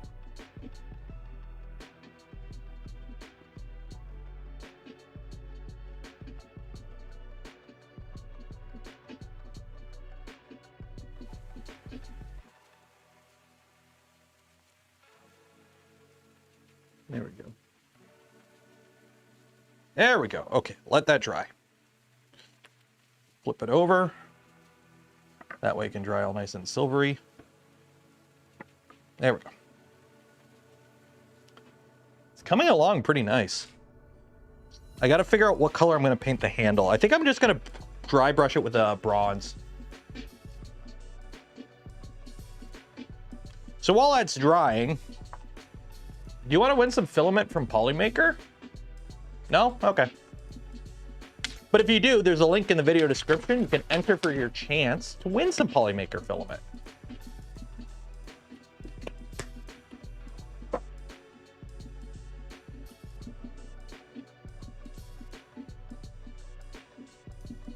Oh yeah, Bob Ross was a drill instructor in the Army or military.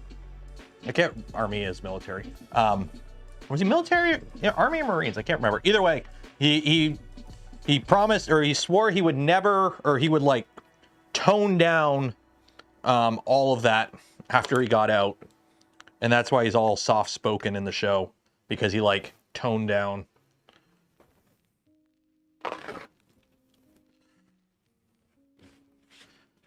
Let the handle look like leather.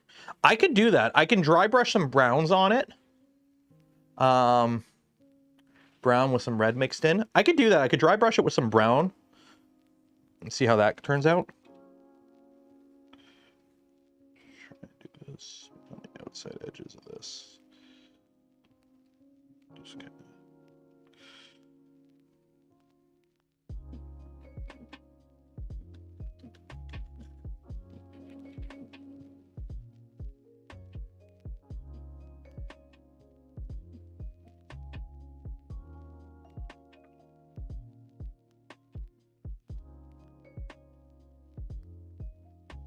There we go.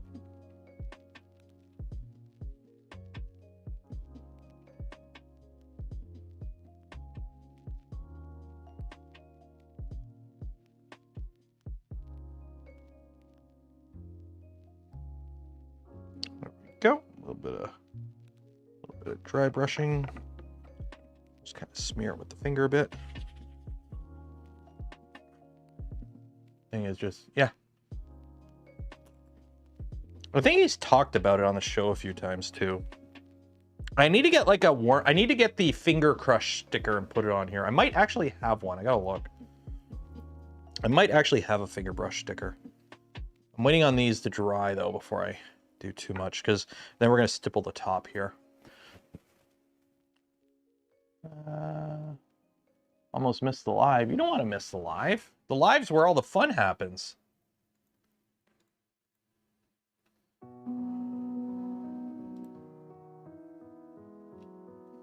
Let's see here. Yeah, like here. So again, in this stream, we've taken it from this to this. And we haven't even done my weathering technique yet, the tarnishing on it. So we gone from that to this in one stream.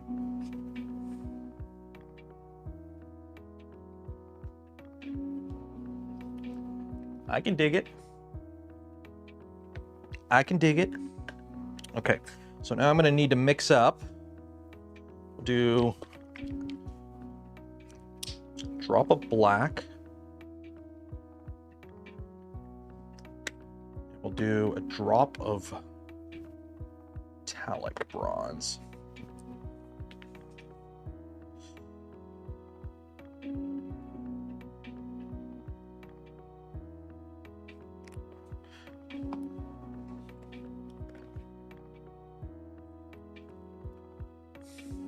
Mix it up.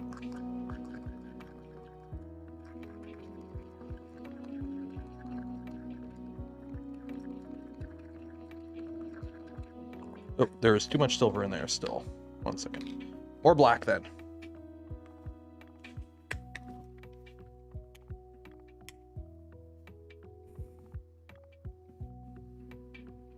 There we go. Yeah. I'm wearing a well, not a throwaway shirt, but this Fadis shirt here. I'm not gonna lie, it's actually really comfy. Fadis did a pretty good job on this shirt. And they got the sizing right. Double XL. Because it's Asia sizing.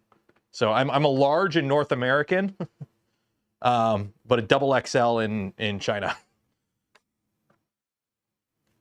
And I know that's a setup for another being big in another country, but I'm not going to go there. I'm a mature adult.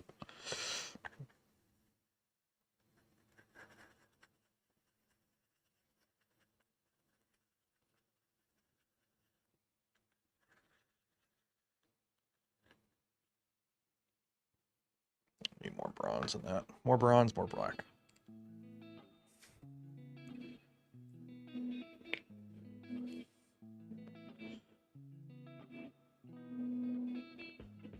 Yep.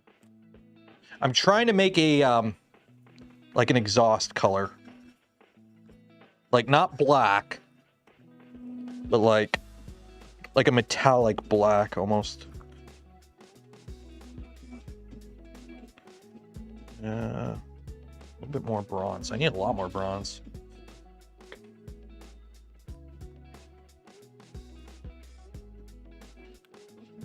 See how this works.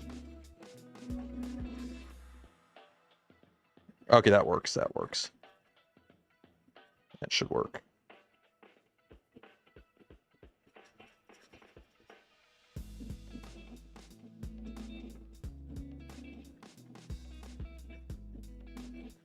Yep, that'll work. Okay.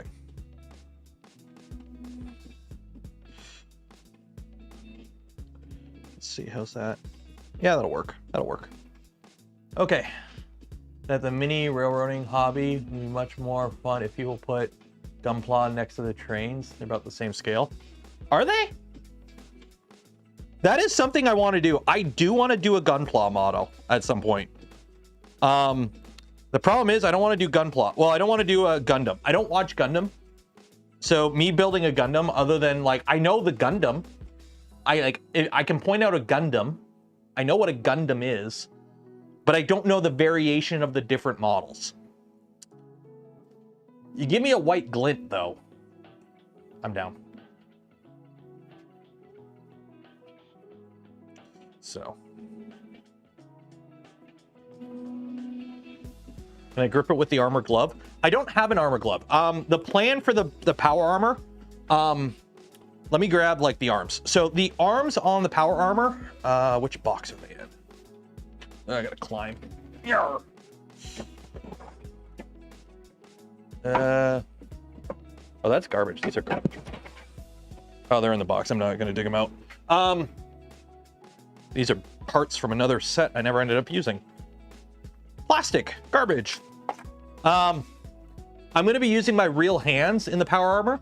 My scaling is funky in the power armor. So let me pull it up here.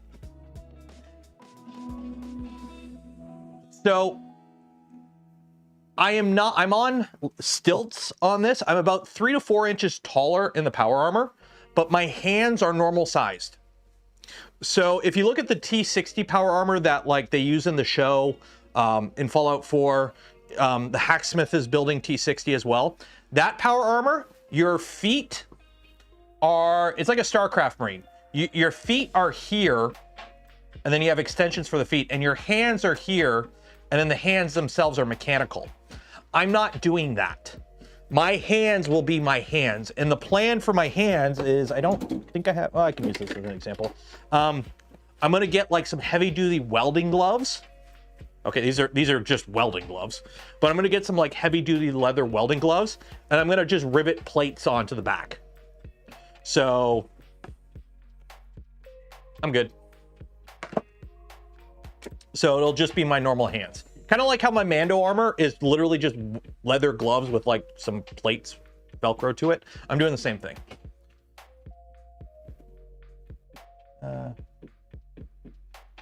Did you know that XXL and 2XL are not the same size? Really? Okay. A bunch of different sizes, 1/60th, 1/64.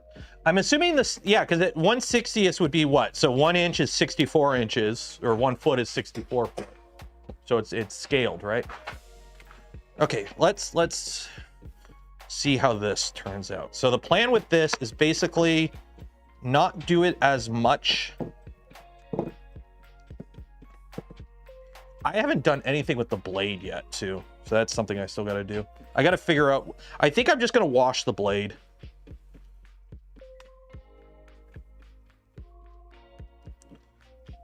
But the plan for this now.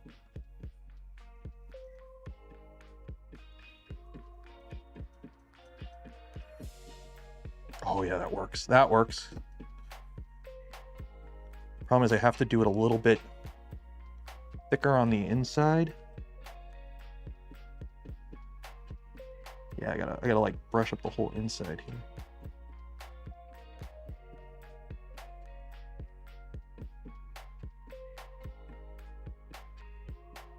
Here, I'll do one just to show you how it's turning out, just to get some feedback on it.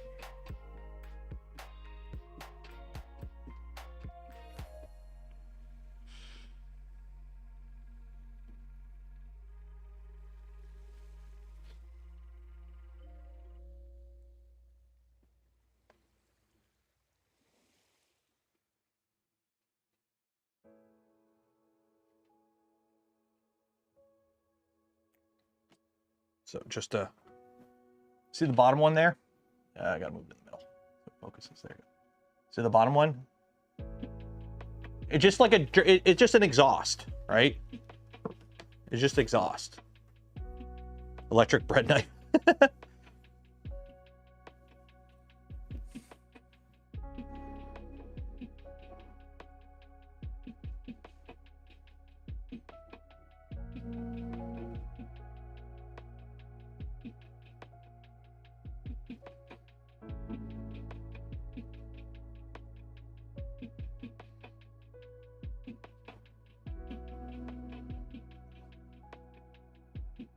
Okay, and that's been enough for chat to catch up. So what do you guys say? Looks like an electric bread knife. Okay. Nope. It's freaking Google. No, I don't want to. Stop with the damn pop-ups, Google. So bloody annoying. I just want to make content. I don't want to run 20 ads.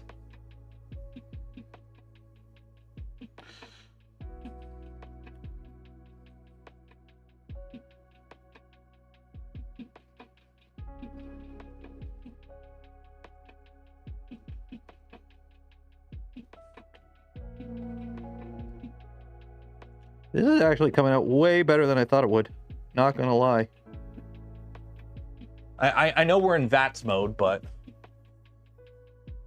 I'm just gonna leave that there, by the way. The whole VATS mode enabled, that's now permanent. That's now permanent.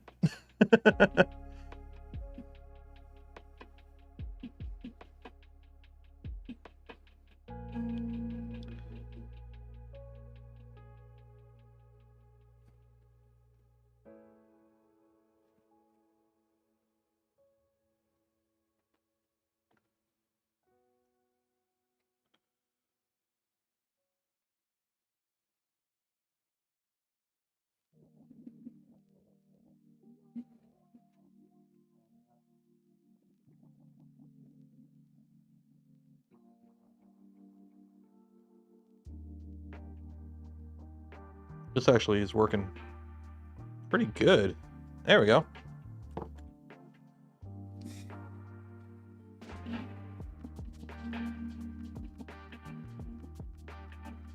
That looks like an exhaust. That looks like a dingy exhaust on a, you know, ripper.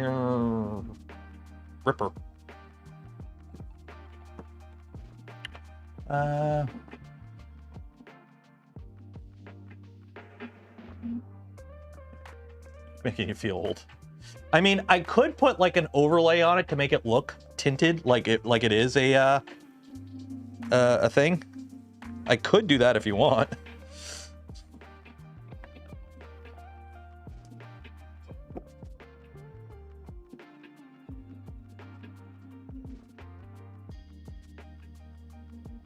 Just giving it a...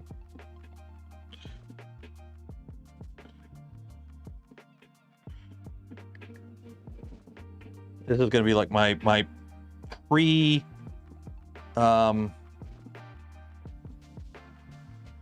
pre-wash dirty kit.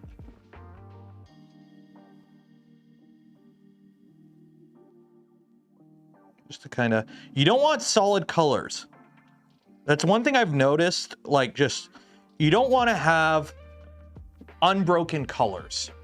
It stands out like a sore thumb, I've noticed, looking at like, a lot of what I do is based off what I see other people do and what I don't like what they do and try not to do that.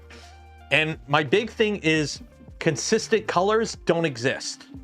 You very rarely, especially with equipment, especially when it comes to equipment, you don't find this one shoulder is like this one piece of armor is consistently green with no mud, no dirt. Like it's got other colors in there. You got paint chips, you got mud, you got grit, you got like, you don't want it to be homogeneous because it doesn't exist in nature.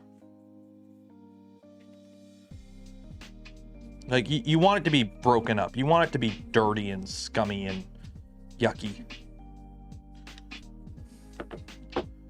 A sepia filter on the overhead. I mean, then it would be green with a sepia filter. Actually, right?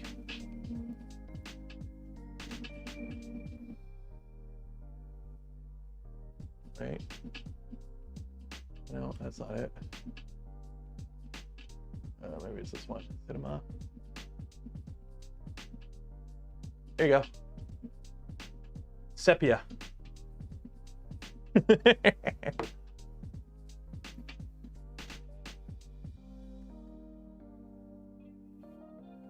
And also, I'm going to test it on the bottom here because this is the side you don't see as much.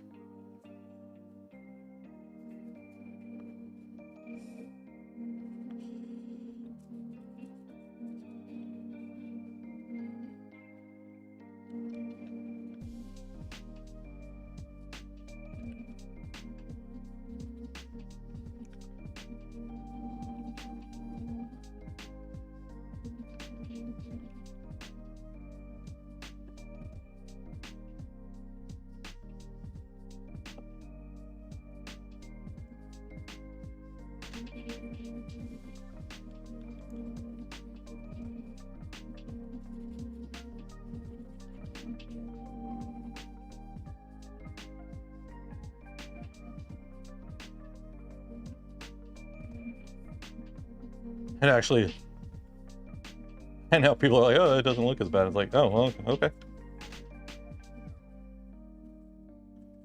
Trying to give like a bit of brown grit look in.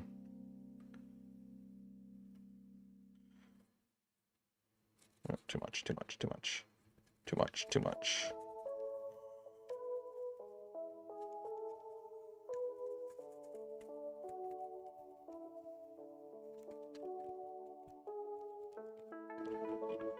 Trying to dry brush all the teeth with like this dirty bronze color I got working on here.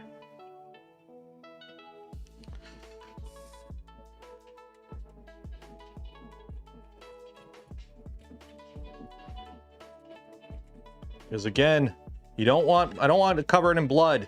Blood rusts. The last thing you want in the nuclear wasteland is a rusty weapon. Unless you got like a perk to give people sick.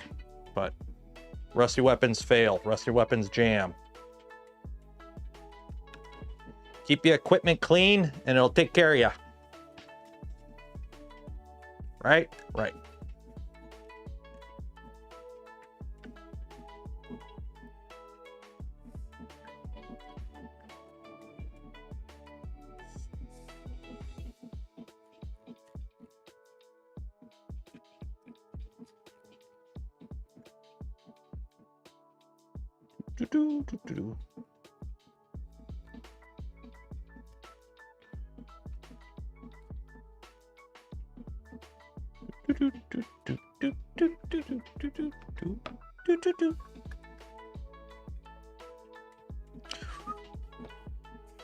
Need to gun blue all those teeth. Actually, if they were metal, I would totally be down for hitting it with like a blue, like just cold bluing it.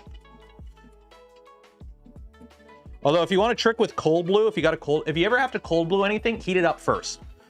Like if you have metal that you want to cold blue, I learned this because like my 1911, the slide that I had on it was unfinished from the factory. I got a custom slide on it. And after fitment and everything, like we had a machined a bunch off of it. And I went to a match and it's like, well, I don't want it just raw in the raw. I want it like, it'll rust. So I just got a bottle of cold blue from like the crappy tire. And what I did was I took the slide and I put it in the oven and I heated it up to like hot. Not like hot enough to do any metallic like metallurgy changes, but enough that it was like hot. And then I cold blued it and it bites the metal, like the cold blue itself, that little crappy bottle that you can buy at the crappy tire or any outdoor store. It bites so much better. Like it takes that bluing so much better when it's hot. I think I did a video on the channel where I cold blued a rail and I did that method and it held up. Like I had that rail in a printer for a while. So it worked.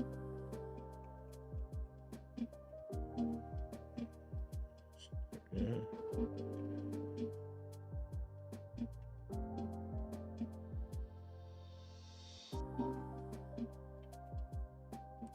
So get a Barrett 50, that'll take care of it. Barrett 50 is impractical. Let's be honest. A Barrett 50 is not a practical weapon. You don't need a Barrett 50. There we go.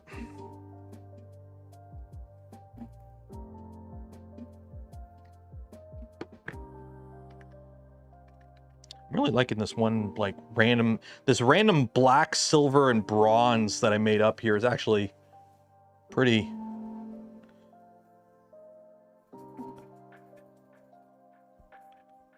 Just kind of brush it onto the steel just to break it up. Last thing you want is consistent, especially metal. Metal very rarely. Like, metal tarnishes quickly. Shiny, bright metal tarnishes. It doesn't exist. This isn't T51 power armor. T51 doesn't rust. That's why you don't see it a lot. Because it was expensive. Made out of polymers, composites.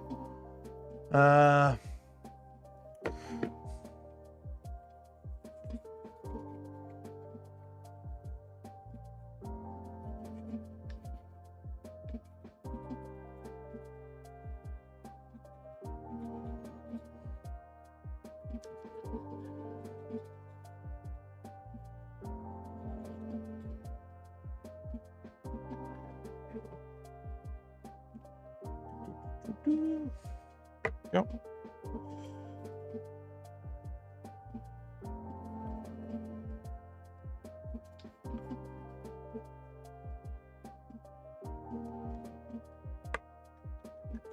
See, I'm trying to do as much as I can with this for like precision accent parts and weathering, and then I'm gonna do the dry brush or the dabbing method after. Oop, too much on the brush. What? No. What are you doing? What are you doing? There we go.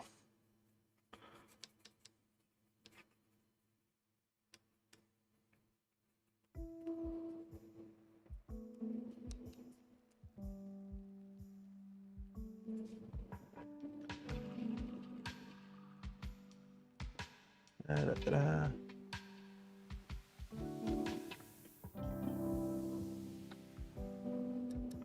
So I'm basically only hitting areas where there's like motion to make it look like this is like dirty off-gassing crud from the actual chainsaw itself.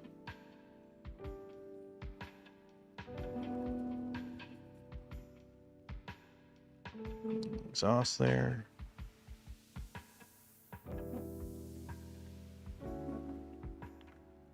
Go.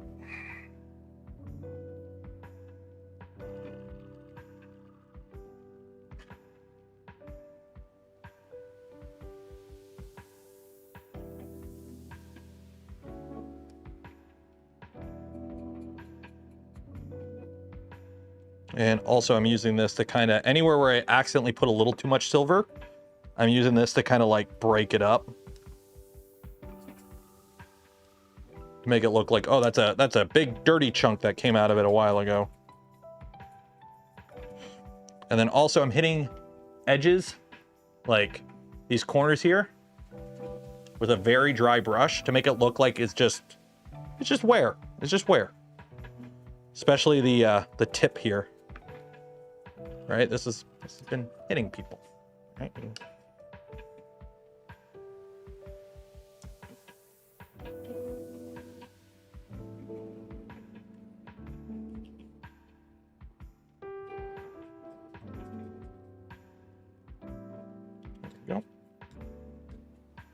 There we go.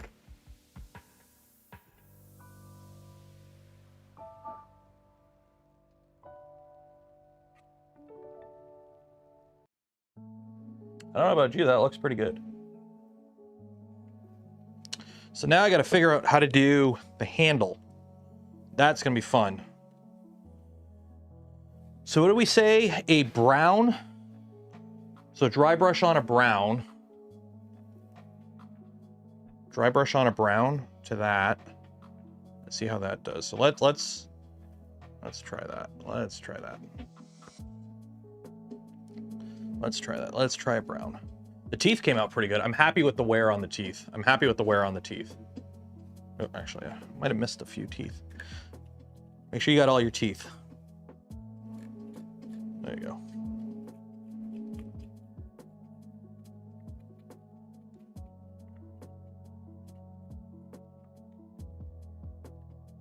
And try and go in like the same direction.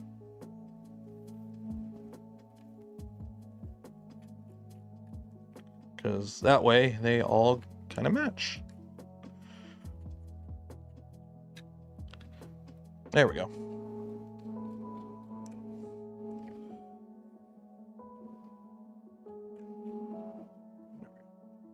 There we go.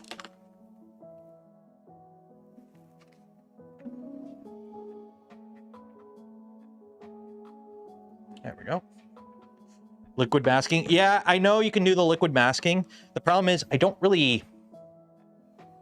I didn't know what I was doing with this. And I was doing it all in one day and I don't have liquid latex paint on me. So I kind of just didn't bother. Okay, I do have brown. So let's see here. So let's get a new cup. So we're going to mix brown with a dab of bronze. So let's... And this is leather brown. There we go. Actually, let's see. I should have made the poll for the stream for the contest like a choose your own so I can get a nice little chart. Okay. Let's see. So, brown.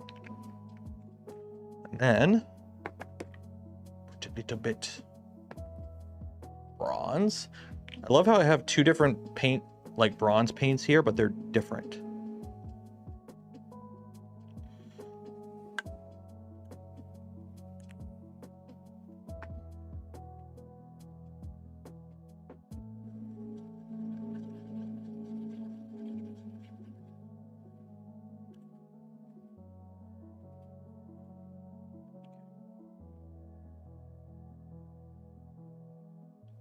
This part I should probably put gloves on because I'm probably going to get paint all over my hands.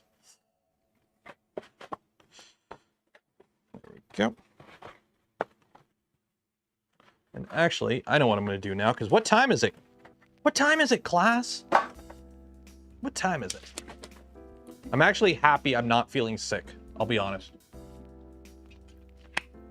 Like, I purposely went the whole day without talking much because I was that afraid of losing my voice.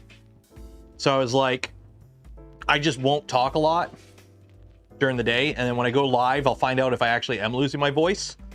And so far, we're doing good. I'm probably jinxing it right now. I'm gonna wake up tomorrow and be like, hello, everybody. But for now, he could talk. He could talk. He could talk. He could talk. I could sing. Go. Wouldn't it be a Saturday afternoon stream without Burr? So we have some delicious land shark. That's good. That's as good, yeah. Okay. I have no idea how good this is gonna work.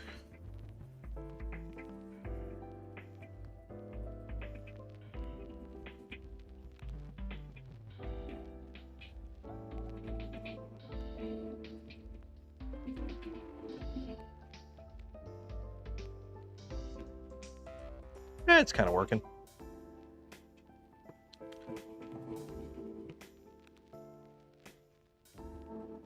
Might have to do a few different coats of this. Yeah, I'll probably have to do a few different coats of the bronze brushing, the dry brushing of leather.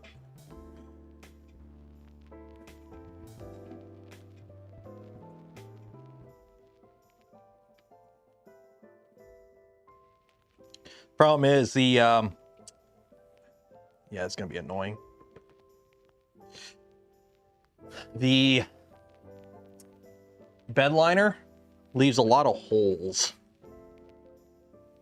so probably gonna have to do a few coats of this.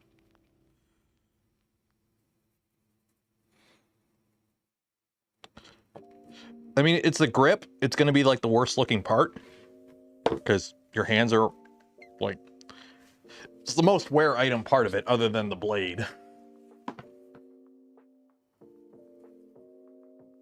So we'll just do a few coats and see how it turns out after a while.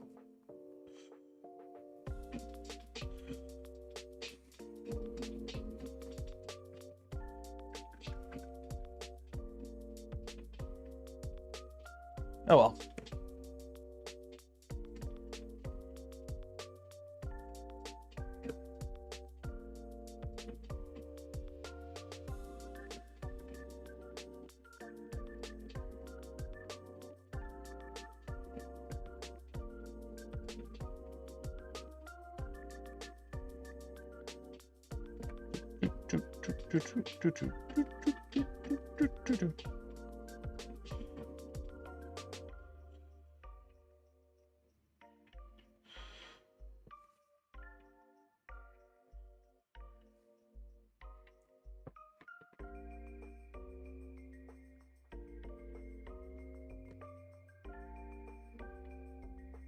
Oh, I didn't try. Oh well, whatever.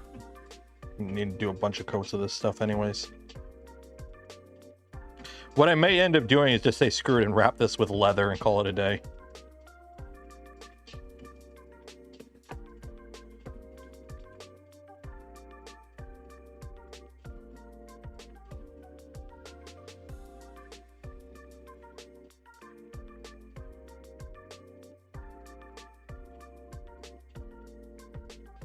Okay, let that dry for a minute.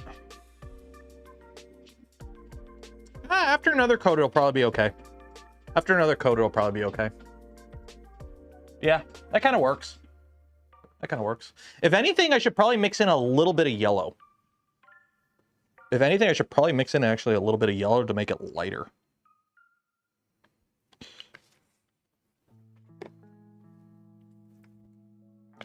And I'm putting just a bit of bronze just to have it a little bit of a metallic sheen. What happened? People wanted sepia tone, so I put on sepia tone. You know, it's all borked already. People are like, oh, we didn't mix this up enough.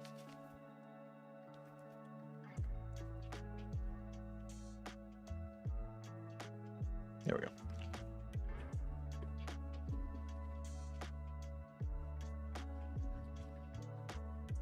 There we go.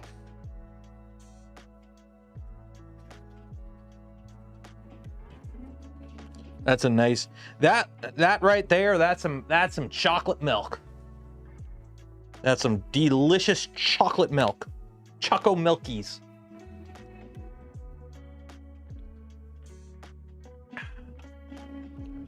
How are we at anyways?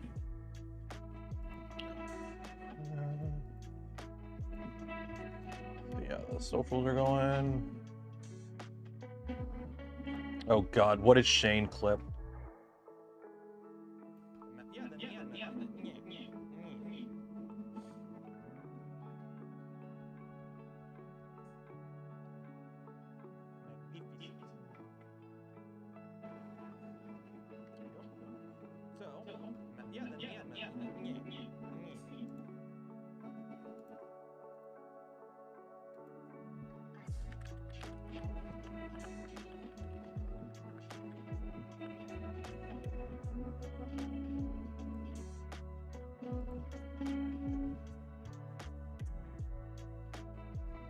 Okay. Back to work. None of this fooling around. We ain't got time for this. We got painting to do. Oh yeah, that's much better. There we go.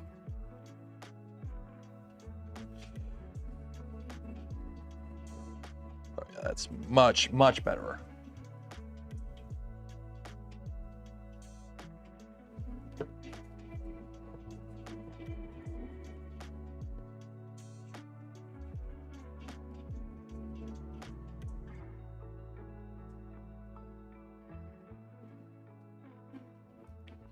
Hello, Nano.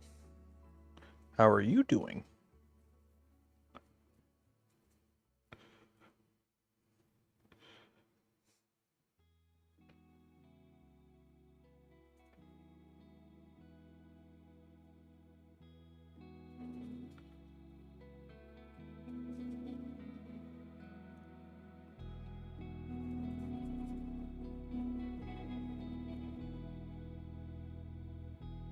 See, on the bright side, this paint doesn't really stick to the OD green too well, or at least doesn't show up on it, so I don't got to worry about overbrushing too much.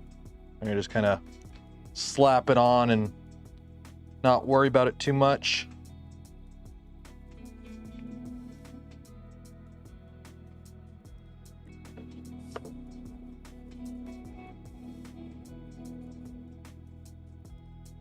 This will be the first part of the power armor, like, standalone part.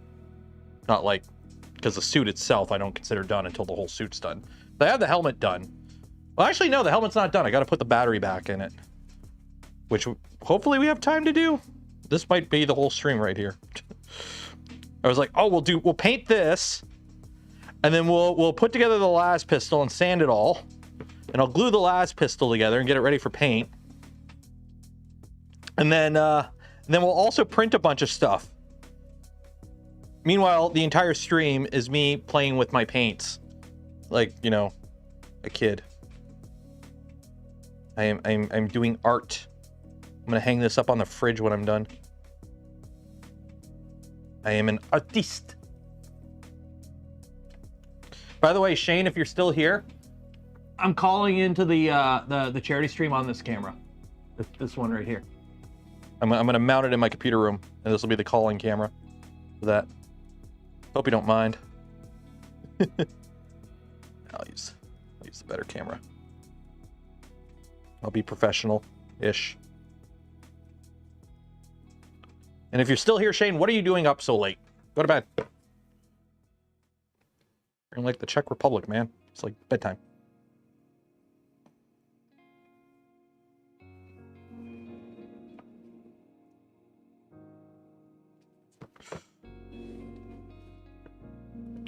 Finger paint time. No, we're more professional in fingerprints. We are more professional in finger painting.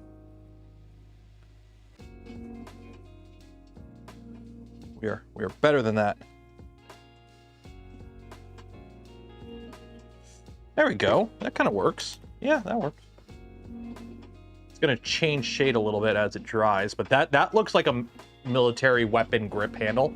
That kind of looks like a K-bar handle. I can see it. Okay, let that dry for a bit.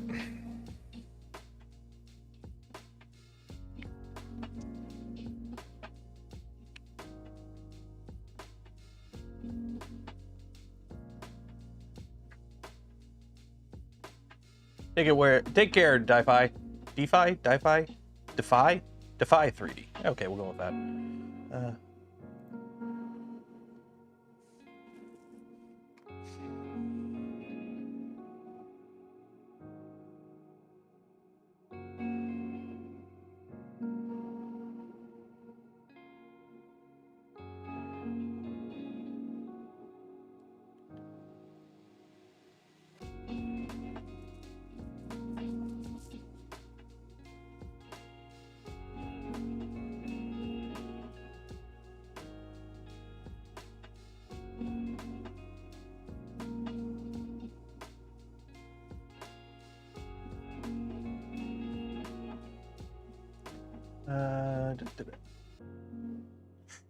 I mean, that kind of works with it being dirty.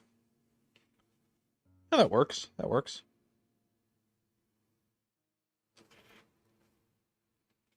That works. Okay, do one more smattering on this and call it a day.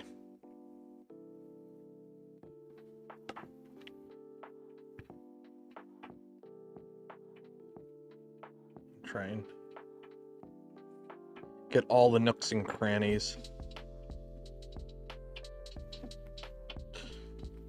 Because there's a bunch in here.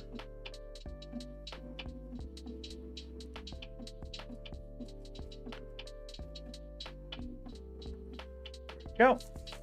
Time for bed. Time for bed. Weak. It is never time for bed. It's not time for bed. You're just early for the next stream. Just stick around. You're here already for the next stream.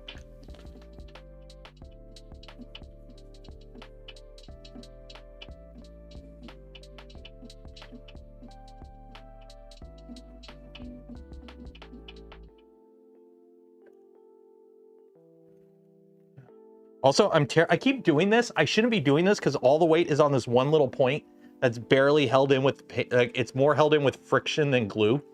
All the teeth are. I didn't want to like super glue the teeth in too hard because I wanted, if the teeth ever break, I can pull them out. So they're mostly held in with friction and like a little bit of E6000 just to like hold them. But for the most part, these teeth are just friction fit. Now, granted, they're pretty tight friction fit, but they're still friction fit. So I'm a little like, okay.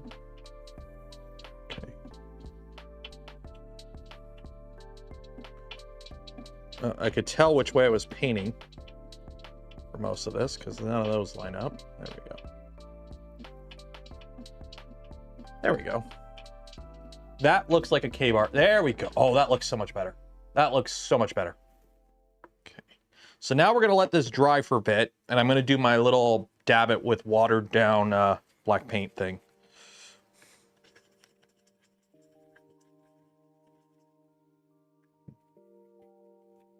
Clean you off.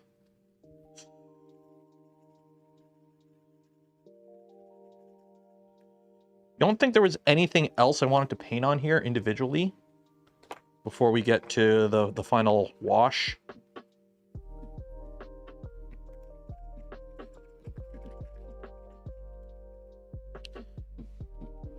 And remind me next time I go to Walmart to buy silver paint, or honestly, dollar store. This is all dollar store paint for the most part. Like, it's the kind of paint you find at a dollar store. Nothing fancy.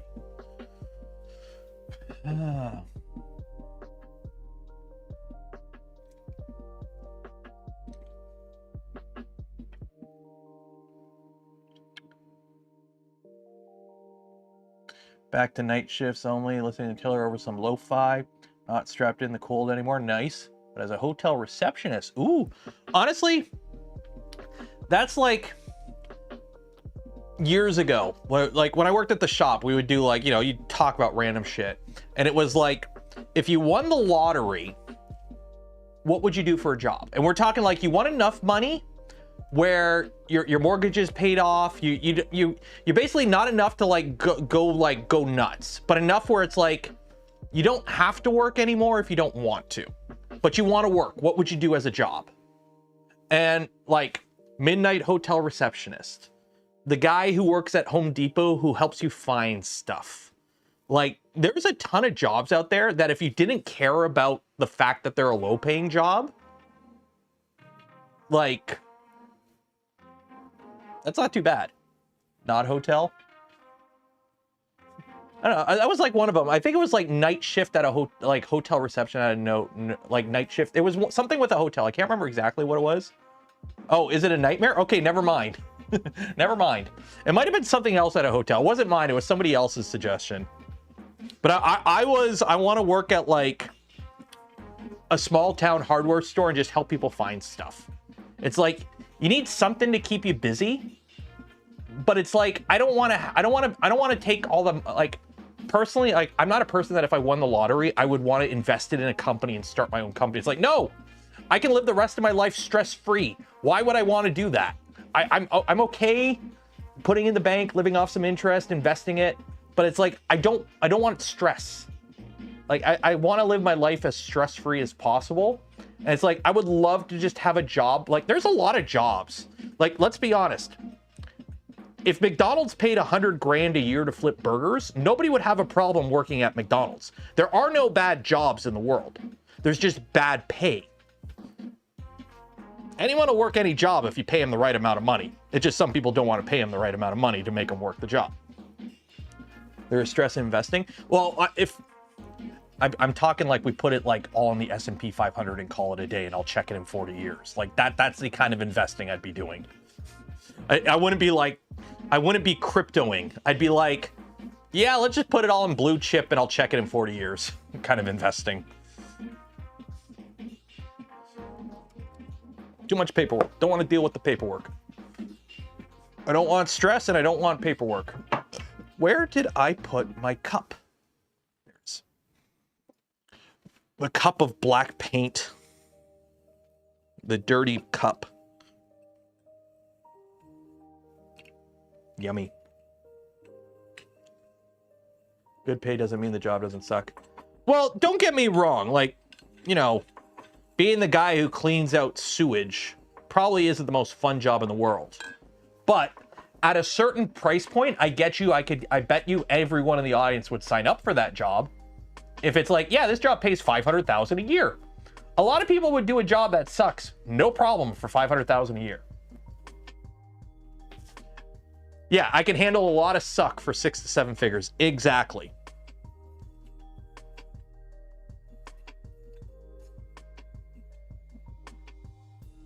About to make a really big mess now. A really big mess. Because I don't think there's anything else on here I want to hit with detail. I think I'm ready to do the dab stuff. Garbage truck driver. They pay pretty good, at least in Canada, to my understanding, and actually in a lot of places. Garbage men actually get pretty good pay. Like, I was looking it up. The little township I'm in right now, they're hiring somebody to work the marina.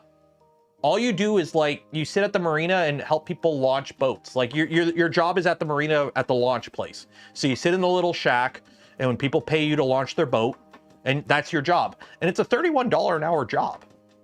That's not bad. I mean, it's 31 Canadian, so that's like 22 US an hour. But I mean, that's not bad.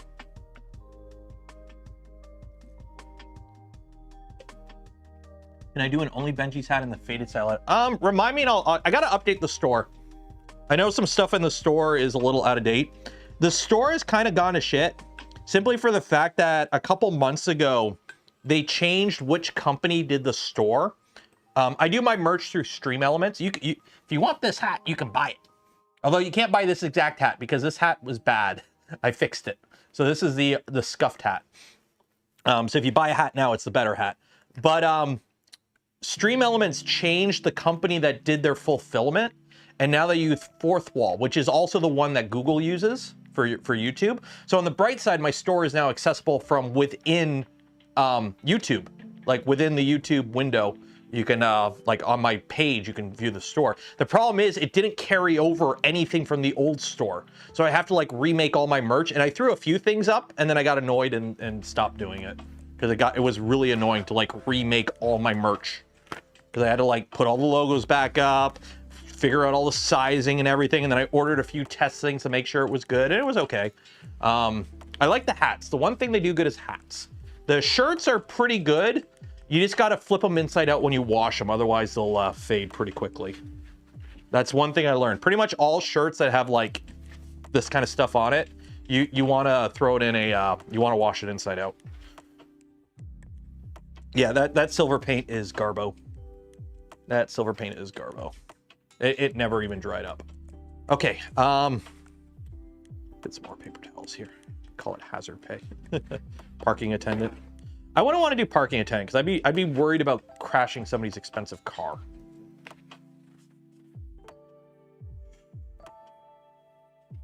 How many octopus boards do I have left? Yes. Many. They're all in a pile downstairs. They're all like the first generation ones. Okay, so now we're gonna do the weathering. And by weathering, you take a paper towel, you dab it in black paint, and then you just kind of lather it on everything.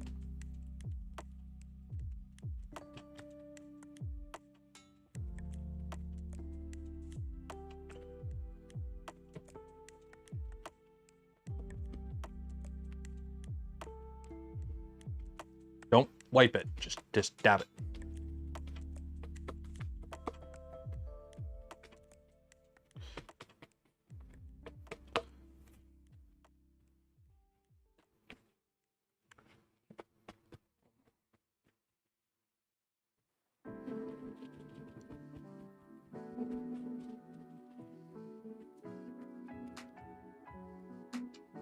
Actually, I may regret this. So I'm not a huge fan of the way it's working on the, I normally do this on the metallic paint. And it is really soaking in. Yep. Well, I'm stuck with it now. It's really soaking into the green paint.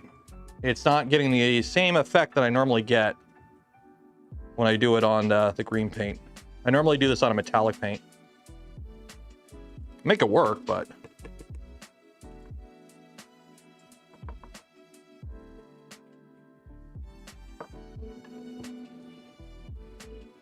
I mean, this is supposed to be a 200-year-old weapon too, so kind of roll with it.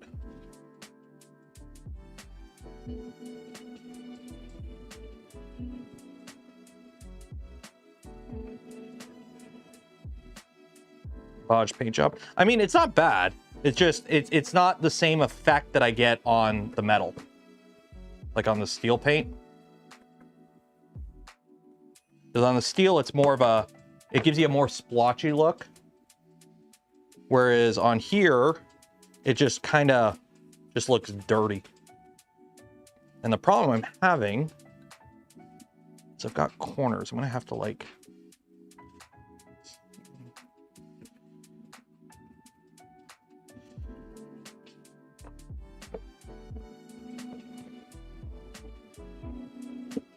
trying to get it into areas I can't get the brush.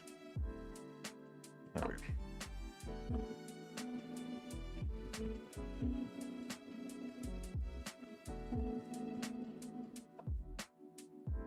Actually, I kind of like it now. Now that it's actually drying off, I like it. I like it now that it's actually drying off more consistently.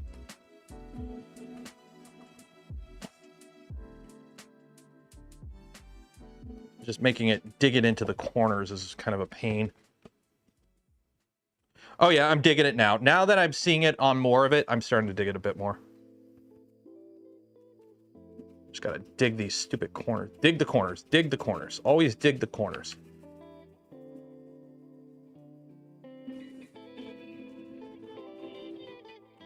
Acid etch brushes, by the way, super awesome. You can buy like a pack of 50 of them on Amazon for like $5. And they're disposable. So if you ruin them, chuck them.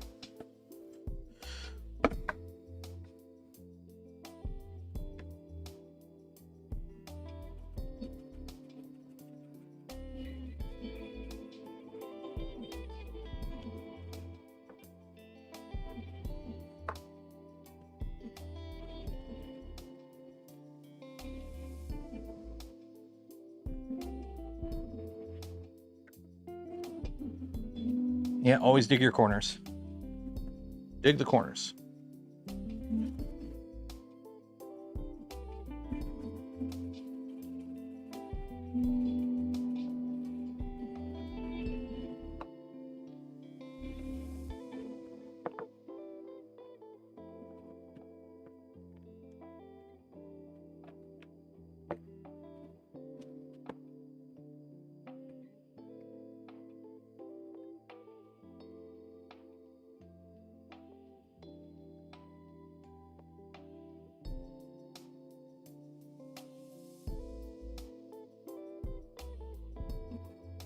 And this is why I'm wearing a sweater. I don't mind if I get it dirty.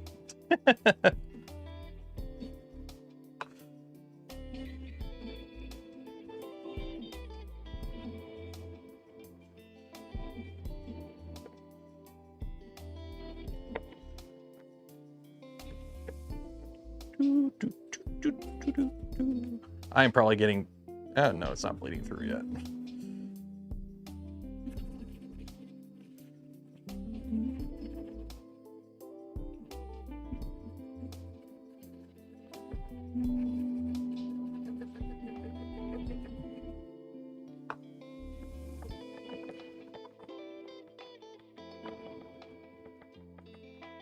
Go. And if you notice, I'm still using the same rag. I find I don't like switching between a dirty and a clean rag while doing this because it changes the absorption pattern. It absorbs differently if you go to a brand new rag, and you won't get the same kind of pattern. And since you're like building up dirt essentially, you kind of want to keep it, you know, consistent. You want to keep your finish kind of consistent.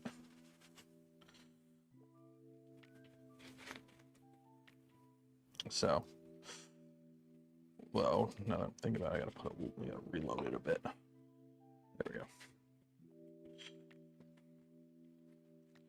Oh yeah. Oh yeah, that's... Oh, that's working. That works. I'm okay with that. I am very okay with that. I am very okay with that.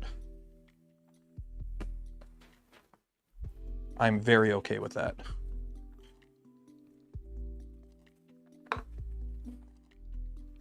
Should invest in an apron. I have a bunch of aprons. I'm just not wearing it right now because the one I'm using right now for work is covered in dust, like an obscene amount of dust from sanding. Because the thighs on the power armor use a lot of sanding, and I'm just hitting it with the palm sander because I am not dealing with all that.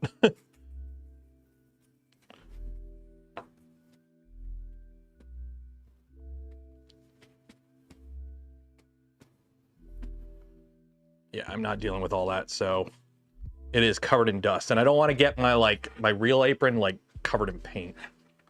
And I'm also wearing this. You wear a black shirt because it hides the black paint, right? Okay, so now gotta do the handles.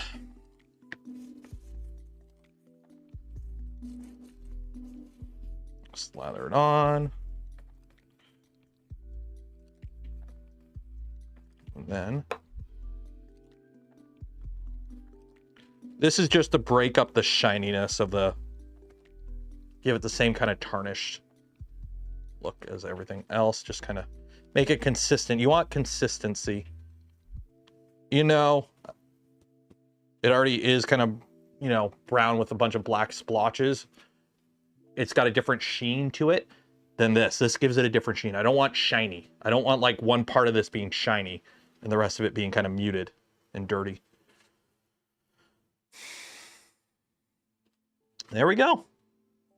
Let that dry for a bit. I'm going to put it right here next to my fan so it'll dry, and then once it's dry, I will show you.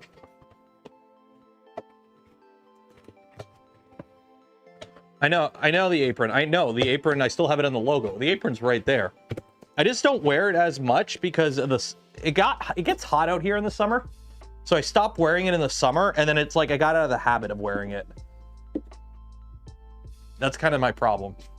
I still wear it every now and then. Like when you watch the video of either the helmet or me putting the boots together, you see me wearing an apron.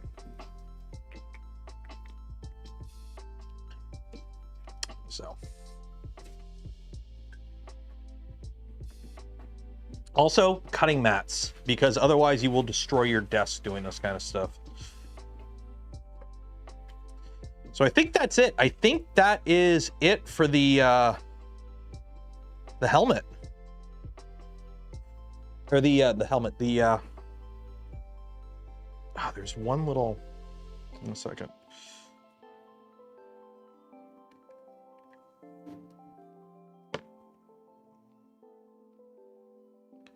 There we go. Took one little chip out and had to fix it. There we go. There we go.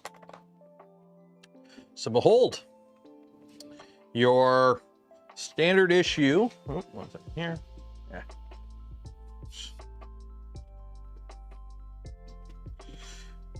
Your generic standard issue Ripper.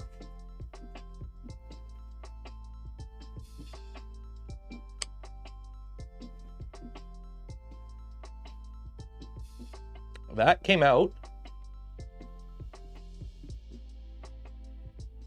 pretty good, I will say.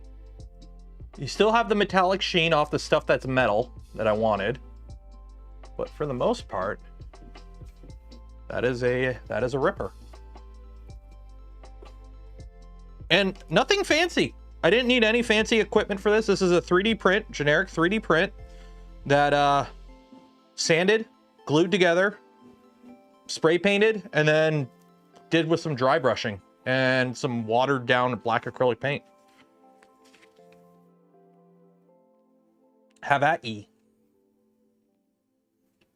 Ooh, that's a good camera angle, right there. Look at that bokeh. Look at that bokeh. Name it Jack.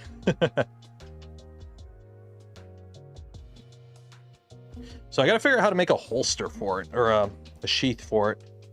It's gonna be on the left hip of the power armor. Rip and tear until war changes.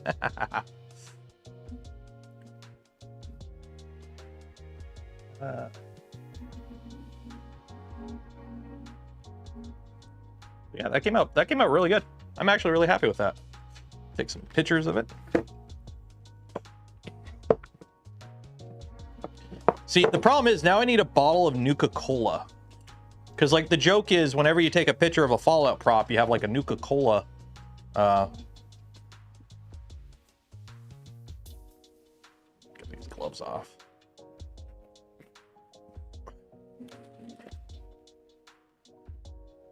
So here, I'm going to take some pictures of it, and then I'll put it on the Discord so you guys get a better view. So let me move some stuff here so I can get a picture of it. Without her in some good lighting. Okay, so you go there.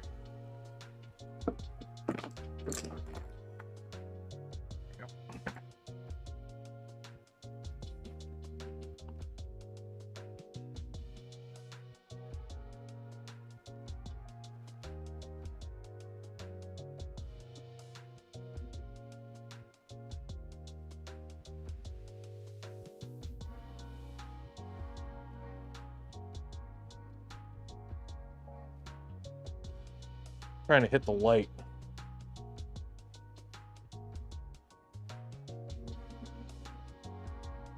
Focus.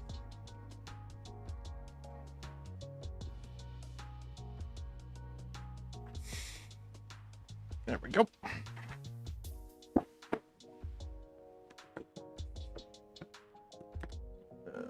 1, 2, 3 block.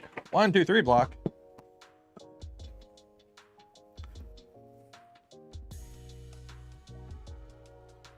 Oh, there we go. There we go. Okay. Put some pictures on the subreddit here.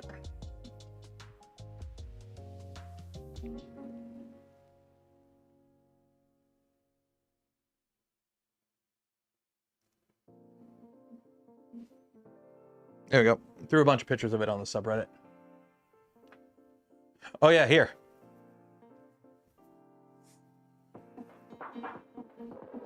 Somebody play the here. Let me turn off sepia mode. Old movies. Oh, here we go. Old movies. There we go.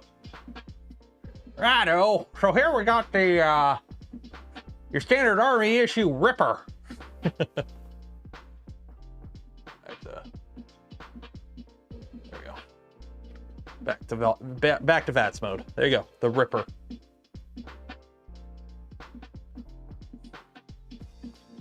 What's the crit damage on this?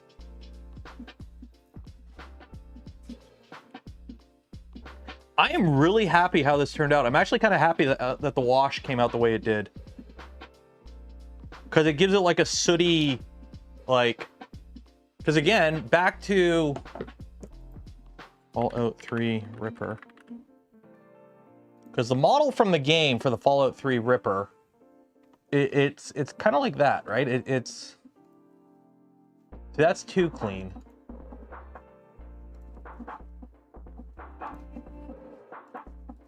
So yeah, it's got like the dirty army look. I know I'm gonna have to like figure out, I'm gonna have to, do I have any stickers? I might have a warning sticker. I need to put a warning sticker on it.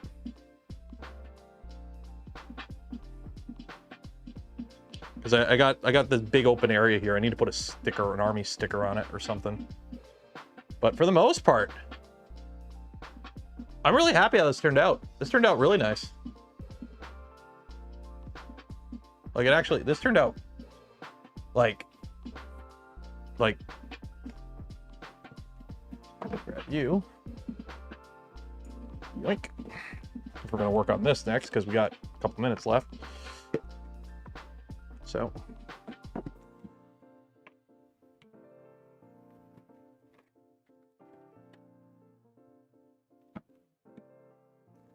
How are we gonna do this?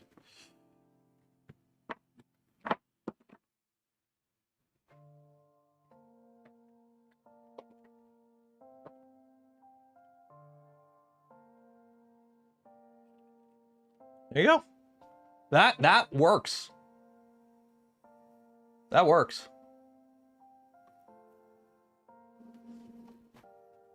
That works. I'm really happy how that turned out. I'm really happy how this turned out.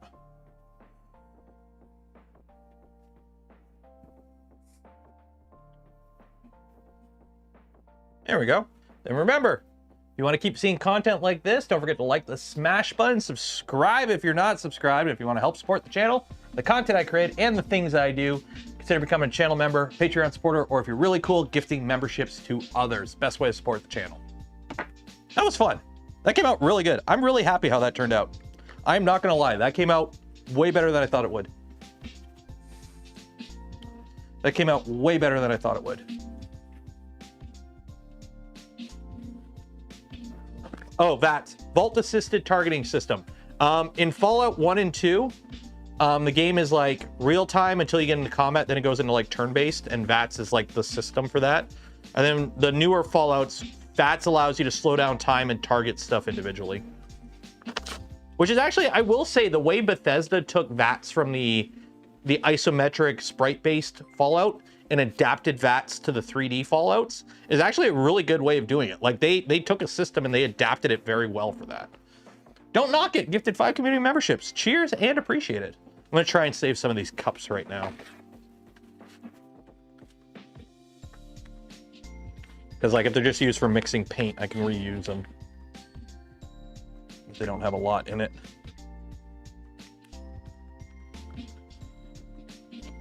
Yeah, the VATS in Fallout 3 and 4, it's a really ingenious system because you don't need it, but it's a nice little like perk, essentially.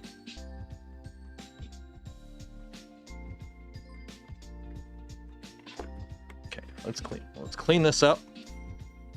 Okay, these ones are, yeah, these ones are done. Yeah, tip for anyone doing any painting, dollar store red Solo Cup shot glasses. They're like $1 or $2 for a pack of them, and use them for like mixing your paints up and whatnot. It's actually, they're really nice to have. Okay, let's get all these paints reorganized. I am missing one thing of paint out of this army kit, and I don't know where it went. I'm assuming it's the silver. This silver sucks, so I gotta buy a new silver. Remind me to buy a new silver.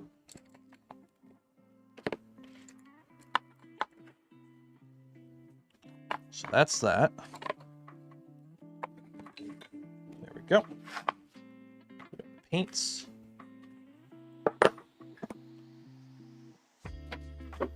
And now we're going to do some soldering. Soldering is fun, class. Actually, I'm gonna put this over here because I'm gonna need this later.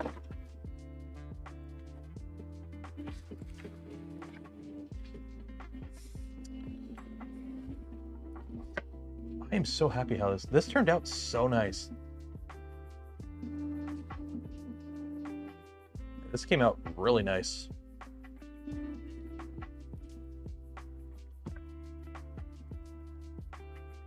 Okay. So where am I mounting this battery, guys? Where are we dropping? Where are we mounting the battery? So I got to figure out in here where I have room to mount this. I think I have room right here, actually. So if you go right there. Oh, dang it. Is that going to fit? No, that ain't going to work. This might not work. I might have to get a smaller battery. Because where I want to mount this isn't going to work. That might not work. Shoot. I don't want to stick Velcro on here and risk wasting it. I only have a little piece of Velcro. But that's going to go there. How much room do I have there? How much room do I have there? Ooh. Ooh.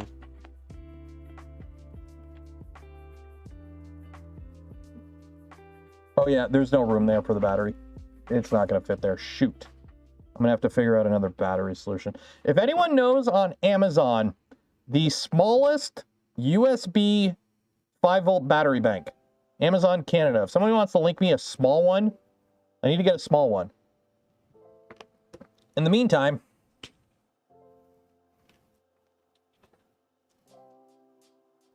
I've got a massive grid on my face right now.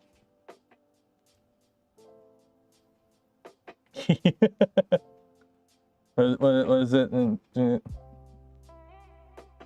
What's the thing from Dune? It's like, may your blade chip and shatter. It's completely wrong universe, but whatever. There we go.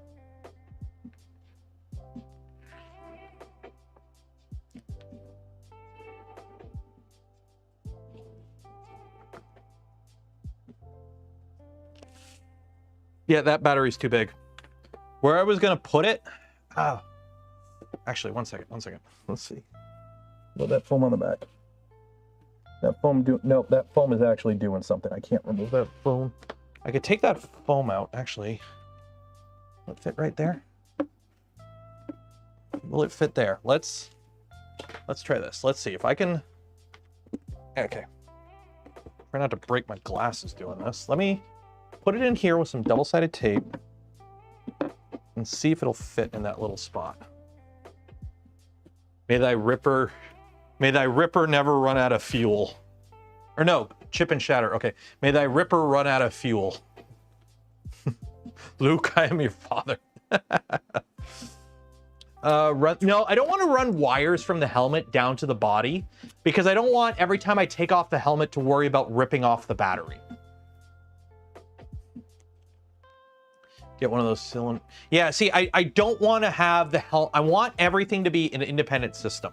Like I don't like having to, like, because I know I'll forget to disconnect the wire when I take the helmet off. I know I will, and I don't want to do that.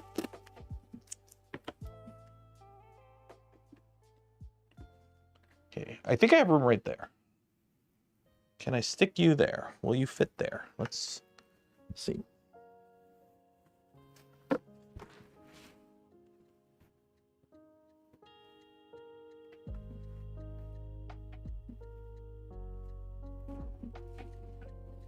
No, I don't like it. It adds too much weight to the back of the helmet.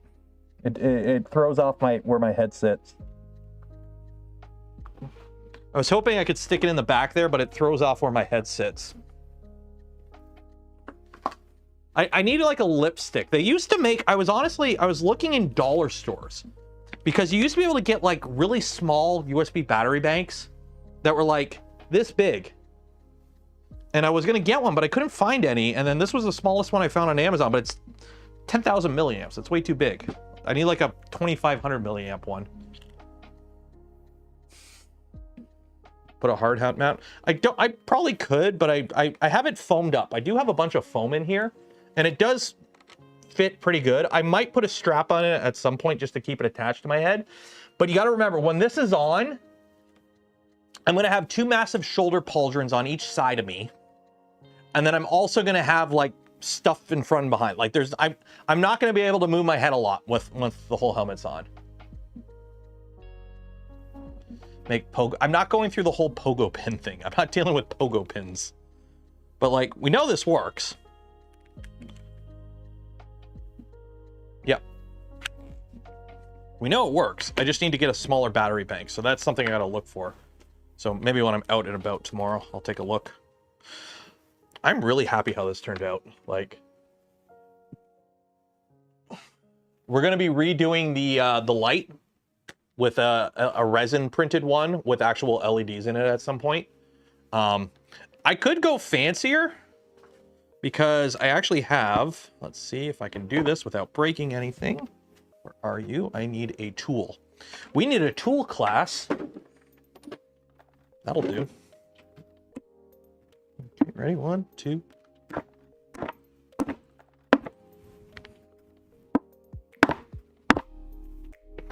Because this entire helmet, or a lot of the components on it, are friction fit. So I can change stuff up on here if I want to. I can, if I wanted to rebuild this differently, I could. This moves. So I can do maintenance on this. I can actually do some maintenance on this if I need to, which is actually nice to be able to do that. Where's that little cup? No, that's brown one. So if I need to do any maintenance on here, I can just take it apart and work on stuff. So.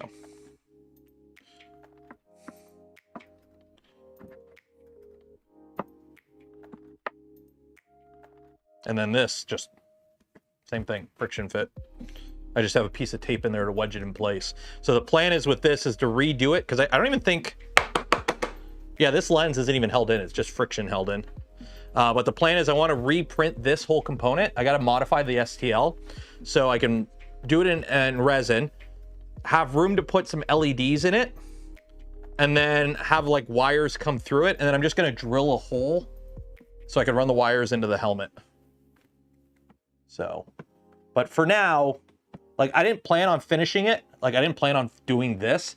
That's why it kind of doesn't look the greatest, is because I just did it very quickly just so I could put it in for pictures and whatnot. And I'm like, I'll redo it later kind of thing. And then this hose is literally wire from a dead, yeah, it's just wire from a dead skill saw that I cut up. It's just a power wire from a dead skill saw that I cut up. So that is the power armor. Actually, shoot, that's what I wanted to do. That's what I wanted to do. I was going to do it, but I forgot. Where is my metallic paint? We got to do some more painting. A little bit of painting. Quick painting. I got to paint the rivets on this. That's what I forgot to do. That's what I wanted to do. I wanted to paint the rivets on it. Coin battery and LED in the lamp if you don't want super bright. I want it blindingly bright. Now, the plan is just to use some like, you know, I've got LEDs. I've got 5-volt LEDs. I'm just gonna use 2 5-volt LEDs or something. Discord generator. Is it Amazon Canada? It's got to be Amazon Canada. I can't order off Amazon US. I get screwed all the time. Where in the Discord? I'm in the Discord. Oh, put it in the the live stream chat. Live stream chat. But I see it now, so there's no point. Okay, let's see. 5,000 milliamp. How big is that? That might work. Oh no, this is Amazon US. No, that won't work. The problem is Amazon US, you got to double the price when you go to Canada. It sucks. Okay, 1 second. That's what I want to do. I bought brass paint or bronze paint so I can do the rivets on this. And I keep forgetting to do them, so I'm doing them now before I forget.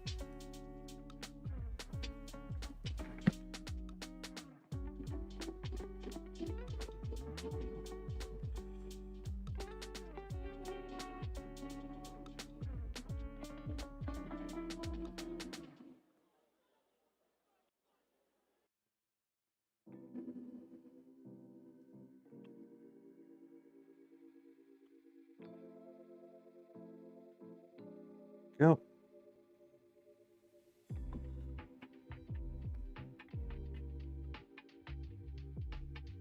There we go. Okay, there's that. You gotta get a little bit more paint there. And you get a little bit more there. There we go. Okay. There's actually brass in here too. Like there's actually metal in the helmet. For some reason, I have ended up with metal in there. Okay, there we go. I think that's it for the stream today.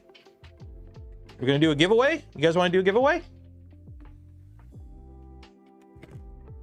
And even this is just wedged in there with a piece of tape to kind of keep it in place, but it's just friction fit, so I can still do that.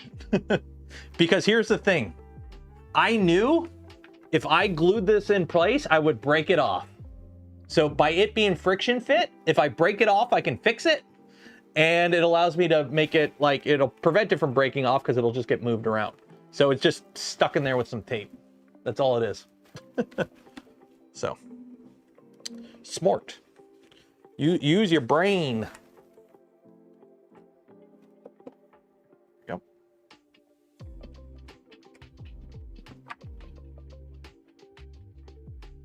Instead of a Nuco bottle, you can print a sticker and have a Sunset Sarsaparilla. Ooh. I'm more partial to the Sunset Sarsaparilla, personally. I still need to finish New Vegas. I know we started that playthrough on stream. I'm really hoping we can get back into it this year.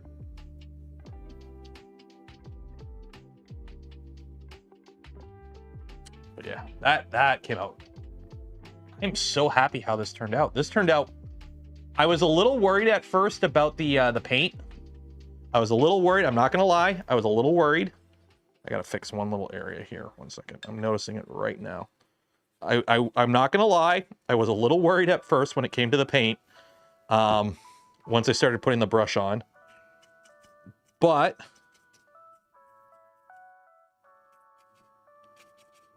okay, that's way too much, but right off.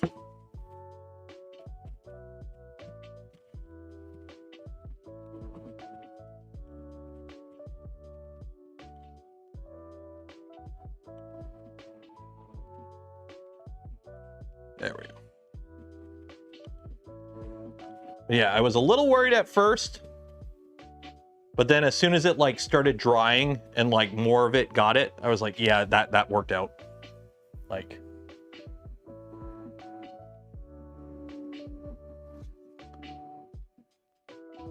I'll be honest, that came out really good. That came out really good. I'm happy how that came out. Cool.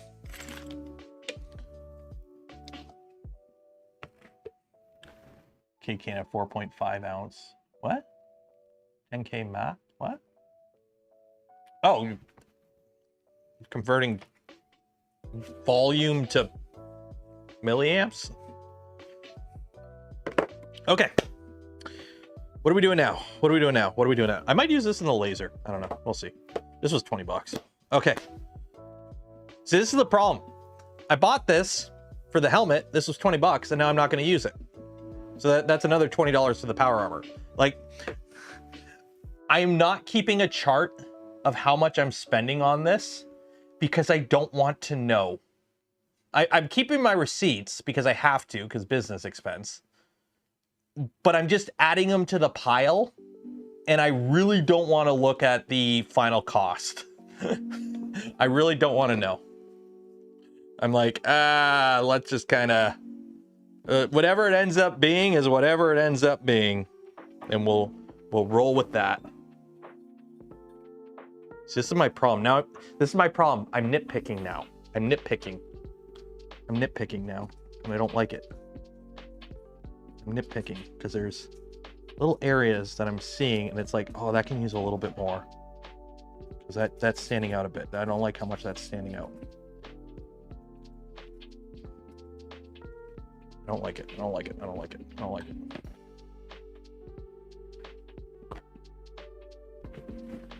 Not liking this. Okay. This is quick. Dab, dab, dab, dab, dab, dab, dab, dab. Dab, dab, dab, dab. Dab, dab, dab. There we go. Dab, dab, dab, dab, dab. Dab, dab, dab, dab, dab. Dab, dab, dab, dab, dab. Dab, dab, dab, dab. Dab, dab, dab, dab, dab. Dab, dab, dab. There we go. There we go. Okay. There we go. Let that dry for a bit. Let that dry. Okay.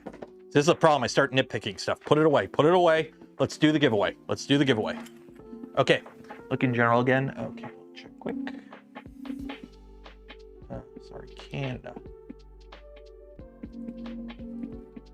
No, that's still Amazon.com. Let's. Oh, there we go. No, those are still Amazon. Oh, no, that's Amazon.ca. Okay, I'll check it on my other computer where I'm signed in. It might not be working because I'm not signed in here. Okay. I'm not painted anything I printed yet. Scared I screw up. Too bad and ruin it. Okay, here's the thing. MechNut. Don't be afraid because there are very many ways you can salvage something. So you print it and you spray paint it and you don't like the color. Guess what? Just spray paint it again. Like, you can always just spray paint it all and start over. That's why you don't go too heavy on the paint. You can always, if you ruin it to the point where it's totaled, guess what? Just print another one. Or what you do is you print two and you use one as the test piece. And then once you're happy with your skills, then you do the final piece. And guess what? Who knows? Maybe the test piece turns out okay. Don't be afraid to try stuff. Like, look what like this. As soon as I started dabbing on the weathering, I was like, oh shoot, I'm screwing it up. But I gave it a chance, and guess what? It turned out fine. Like, you can always just paint over it. Like, just keep a little rag nearby that's a little wet, and if you paint something, you just brush it off or whatever. Just don't be afraid to try. Don't let your fear of screwing it up prevent you from having fun and doing something. Because, like, let's be honest, how many people here buy a 3D printer, they print off the Iron Man helmet, you know, the one that all folds up and does all the crazy shit, and you printed everything off because you were totally going to do it, and then you never did it. We all did.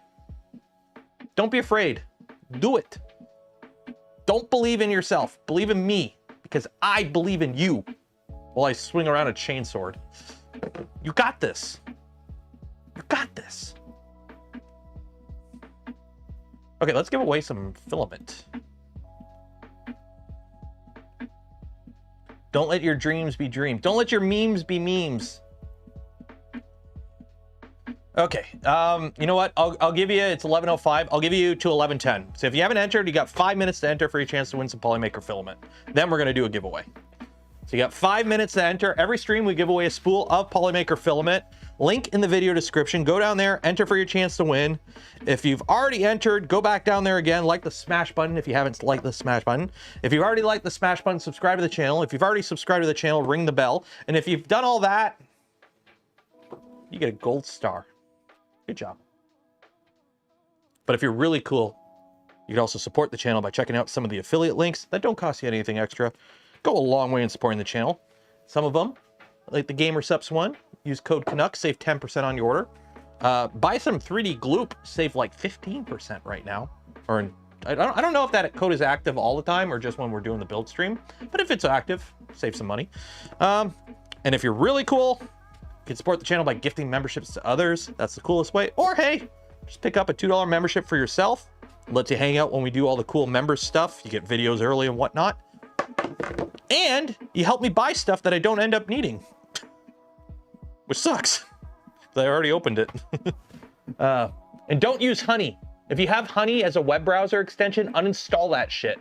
Because it steals affiliate links from creators. And it's a scam and it's getting sued. I only have an airbrush paints that I have not used in years. I need to get into airbrushing. That is something I need to do. I got an idea for something I kind of want to do with the suit once I get it all built. I need to talk to some people, and I might be doing it would involve a road trip.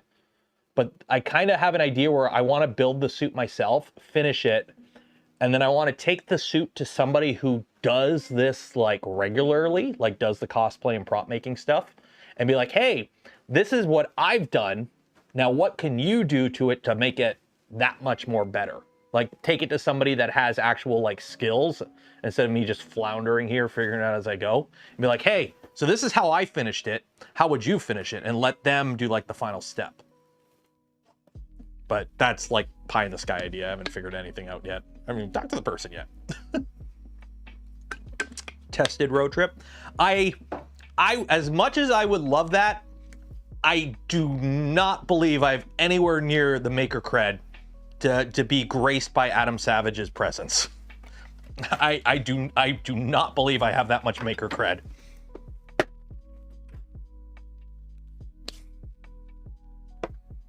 This came out so good. I am so happy how this turned out. It needs stickers. It needs something. I need to put something on it. This is too boring. I need a decal. I need a decal on it.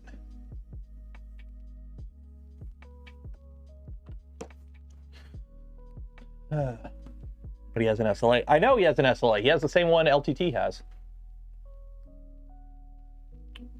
Do I have shipments in your store to Mexico? I don't have a store. If you're talking about the merch store, I don't do any of the shipping with that. That's all print on demand. So that just ships out from wherever it gets made.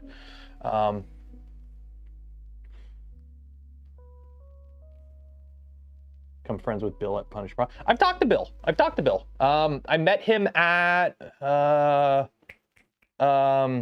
last year's, not 2024, but the 2023. I met him in Chicago. He was at Rapid.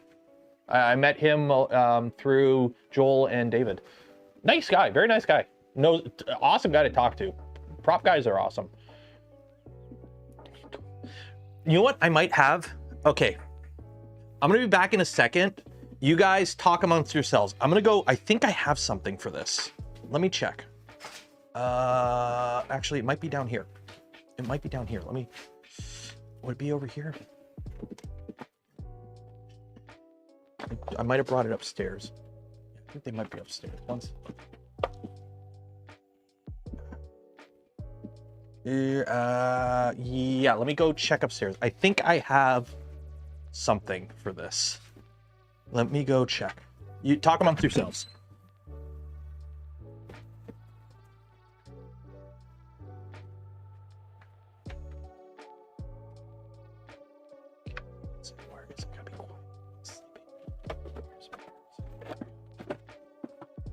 Let's see what we got here. Okay, let's see what we got here.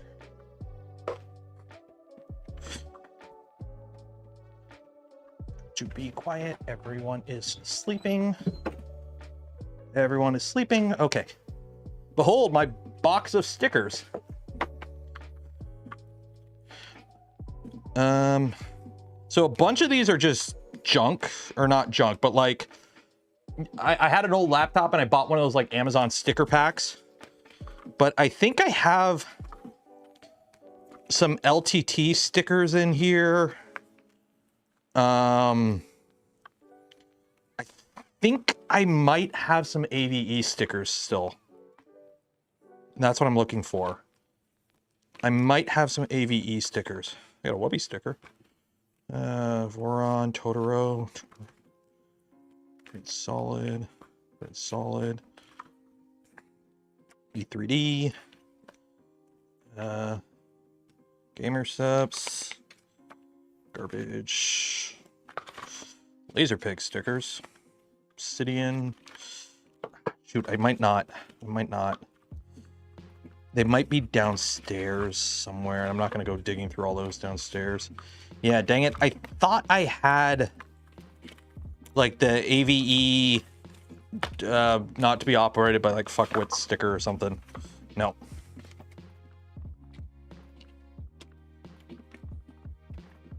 Pentium aside. Well, it's got to be somewhat lore accurate. There are no Pentiums in Fallout. There's no microchips in Fallout. Like, for those that don't know the Fallout lore, everything looks kind of like it's out of the 50s and 60s because that's what it's out of. Do I have one on there I could peel off? No. No. Dang it. I thought I had... Okay. Well, I'll hit up Amazon and buy some, like, warning stickers or something. In Fallout lore, Fallout takes place... Like, when the bombs fall in Fallout, it's in the year 2076. And you're like, what the heck? How come they're not as advanced as us here in little old 2025? Oh my God, 2025. Anyways, it's because the world of Fallout is the future of the 50s. It's not our future. It's the future of the 1950s. So what the people in the 50s thought the future would be, that's the Fallout universe, because microchips are never invented in Fallout. Essentially, after World War II, I think it diverges during World War II, but essentially everyone pivots hard into nuclear and like vacuum tubes and shit. Like nobody bothers researching microchips. I think like in Fallout lore, like they just started working on microchips like just before the bombs fall or something. So in Fallout, everything is vacuum tubes, everything's nuclear power. Also, nuclear power in the Fallout universe works kind of like comic book nuclear power, where like radiation turns you into ghouls and mutants and stuff instead of, you know, gives you cancer and you die. So nuclear power works a little differently. It works on more Fallout, it works on more comic book logic in the Fallout universe, and also it's like the future of the 50s and 60s. So that's the universe of Fallout. It's not our future, it's the future of what we thought the future would be like in the 50s. That's why you got the old-timey music and whatnot too, and the cars look like 50s Corvettes and whatnot. So yeah, that was a fun stream. Do you guys enjoy the stream today? I know this is the kind of stuff I want to be doing more of on stream. We're still going to do printer stuff. We're still going to be doing other stuff, but like one of the reasons is we've built enough printers on this channel over the years, and I was getting to the point where I was like starting to get worried that I would have enough printers to build on stream. Because while I enjoy building printers, I've got enough printers. I've got enough 3D printers. Yeah, I'll still build 3D printers. Don't get me wrong, it's still the bread and butter. But it's like, I want to do more than just build printers on stream. Like, I want to do more fun stuff. I don't want to be sitting there like, oh shoot, okay, after this build is done, great, I got to find another kit. And then once that kit's done, now I got to find it. No, it's like, no, we're going to print stuff and we'll build stuff. We're going to make stuff on stream. So this was the kind of stuff you're going to be seeing more of in the future, hopefully. So let's do a giveaway. Let's enough me yammering. Let's do a giveaway. Okay, link to sheet. I know somebody who works at Google. I have them somewhere in my DMs because they helped me out with some channel issues a while ago.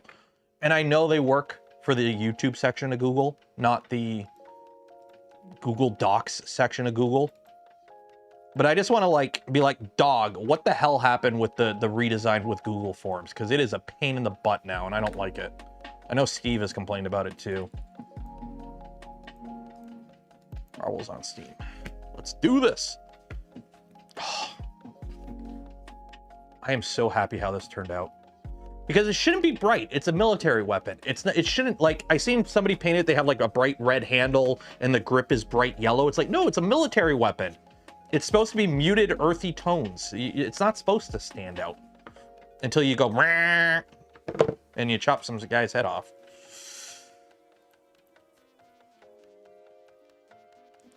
I know it's a prop.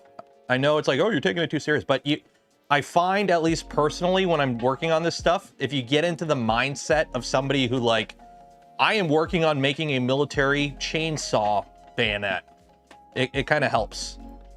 So 264, right? 264. Okay. Let's do the dojo. How many? 264? 264. Right? 264? 264. We're going to do the dojo bots. The lack of printers is still a thing. Here's the thing. If Commandant Cheeto brings out those 60% tariffs, I wonder if you'll see another resurgence in open source printers, like kit printers. Because like Voron, the most popular Voron ever was during COVID. And all the open source DIY kits, because everyone just sat at home and built printers. Because nobody could, like, everyone took their vacation fund and built a printer. So I wonder if we get those things, if you'll see a resurgence. Because I know, like, with stuff like, especially nowadays with companies like Send, it's a lot easier nowadays to get custom or semi-custom stuff machined stateside with services like Send. So like some aluminum extrusions, some like Amazon stuff, you could domestically source a printer a lot easier now in the US than you could before. Okay, how this works, if you win, you get a spool of filament from POLYMAKER. But if I pick your name and you also win, so I gotta pick your name and you gotta win, you get a free hat along with your spool of filament from POLYMAKER. So good luck to Nick the Creator. Nick the Creator, if you win, you also get a free hat along with your spool of filament. Good luck. Exclamation mark zoom zoom makes you go faster. Exclamation mark gullible makes everyone else go slower. And if you're subscribed to the channel and you ring the bell and you like the smash button, it greases your ball up to go even faster. That's right, faster. You want to go faster, don't you?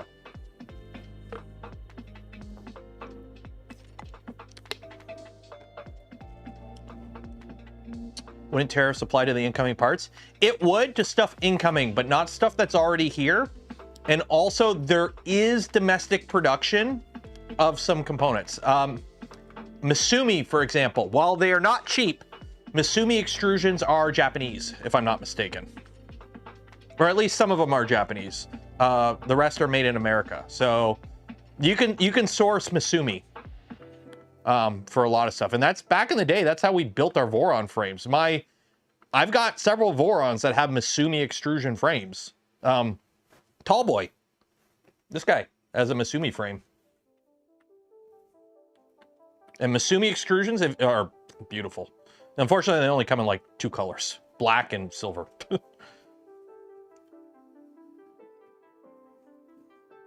Who has the biggest name? Who is that? Oh, that's Illuminated Technologies.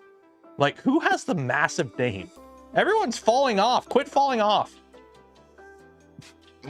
It's okay, Durabun. You got another chance on Tuesday. Rolling T-nuts. It's because Misumi frames have tighter tolerances. That's the thing. Rolling T-nuts work. You just got to get the right rolling T-nuts, by the way. They do work. Believe me, I've built 2 machines with them. Rolling T-nuts do work with the Misumi frames. You just got to use the right roll-in. They have tighter tolerances. You never see your name? I've seen your name before, Steve, I think. But it looks like Illuminated Technologies is one. Wim Vander... I'm not going to try pronouncing that name. I'm sorry. IT1. Congratulations, Illuminated Technologies. I think they were here earlier and they may have left because they were EP. But you don't have to be here to win. You just got to be here to enter. So congratulations, Illuminated Technologies. Golf claps in chat. Golf claps in chat. Okay, so let's pull you up here. Control F, Illuminated Technologies. Let me find you. There we are. So you will get an email from me after the stream ends with information on how to collect your filament. Congratulations, everyone. Golf claps in chat. Golf clap. Confirm, quit. There we go.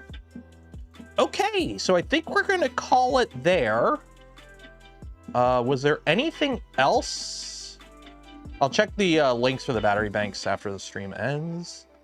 Do that. I'm just checking out all the socials and seeing if there's any topics or something we could talk about before we call it.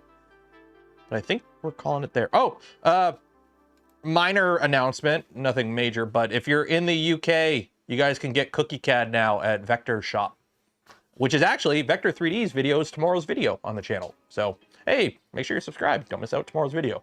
But if you're in the UK, you can now buy CookieCAD. You can now buy CookieCAD. So go buy some CookieCAD at Vector 3D. I think that's about it. What else? Oh, Jan Tech just hit 10K subs. Go subscribe to that channel. He's kind of like the same kind of stuff as the CNC Kitchen. Good stuff. Good stuff. He does good stuff. What else? What else can we talk about?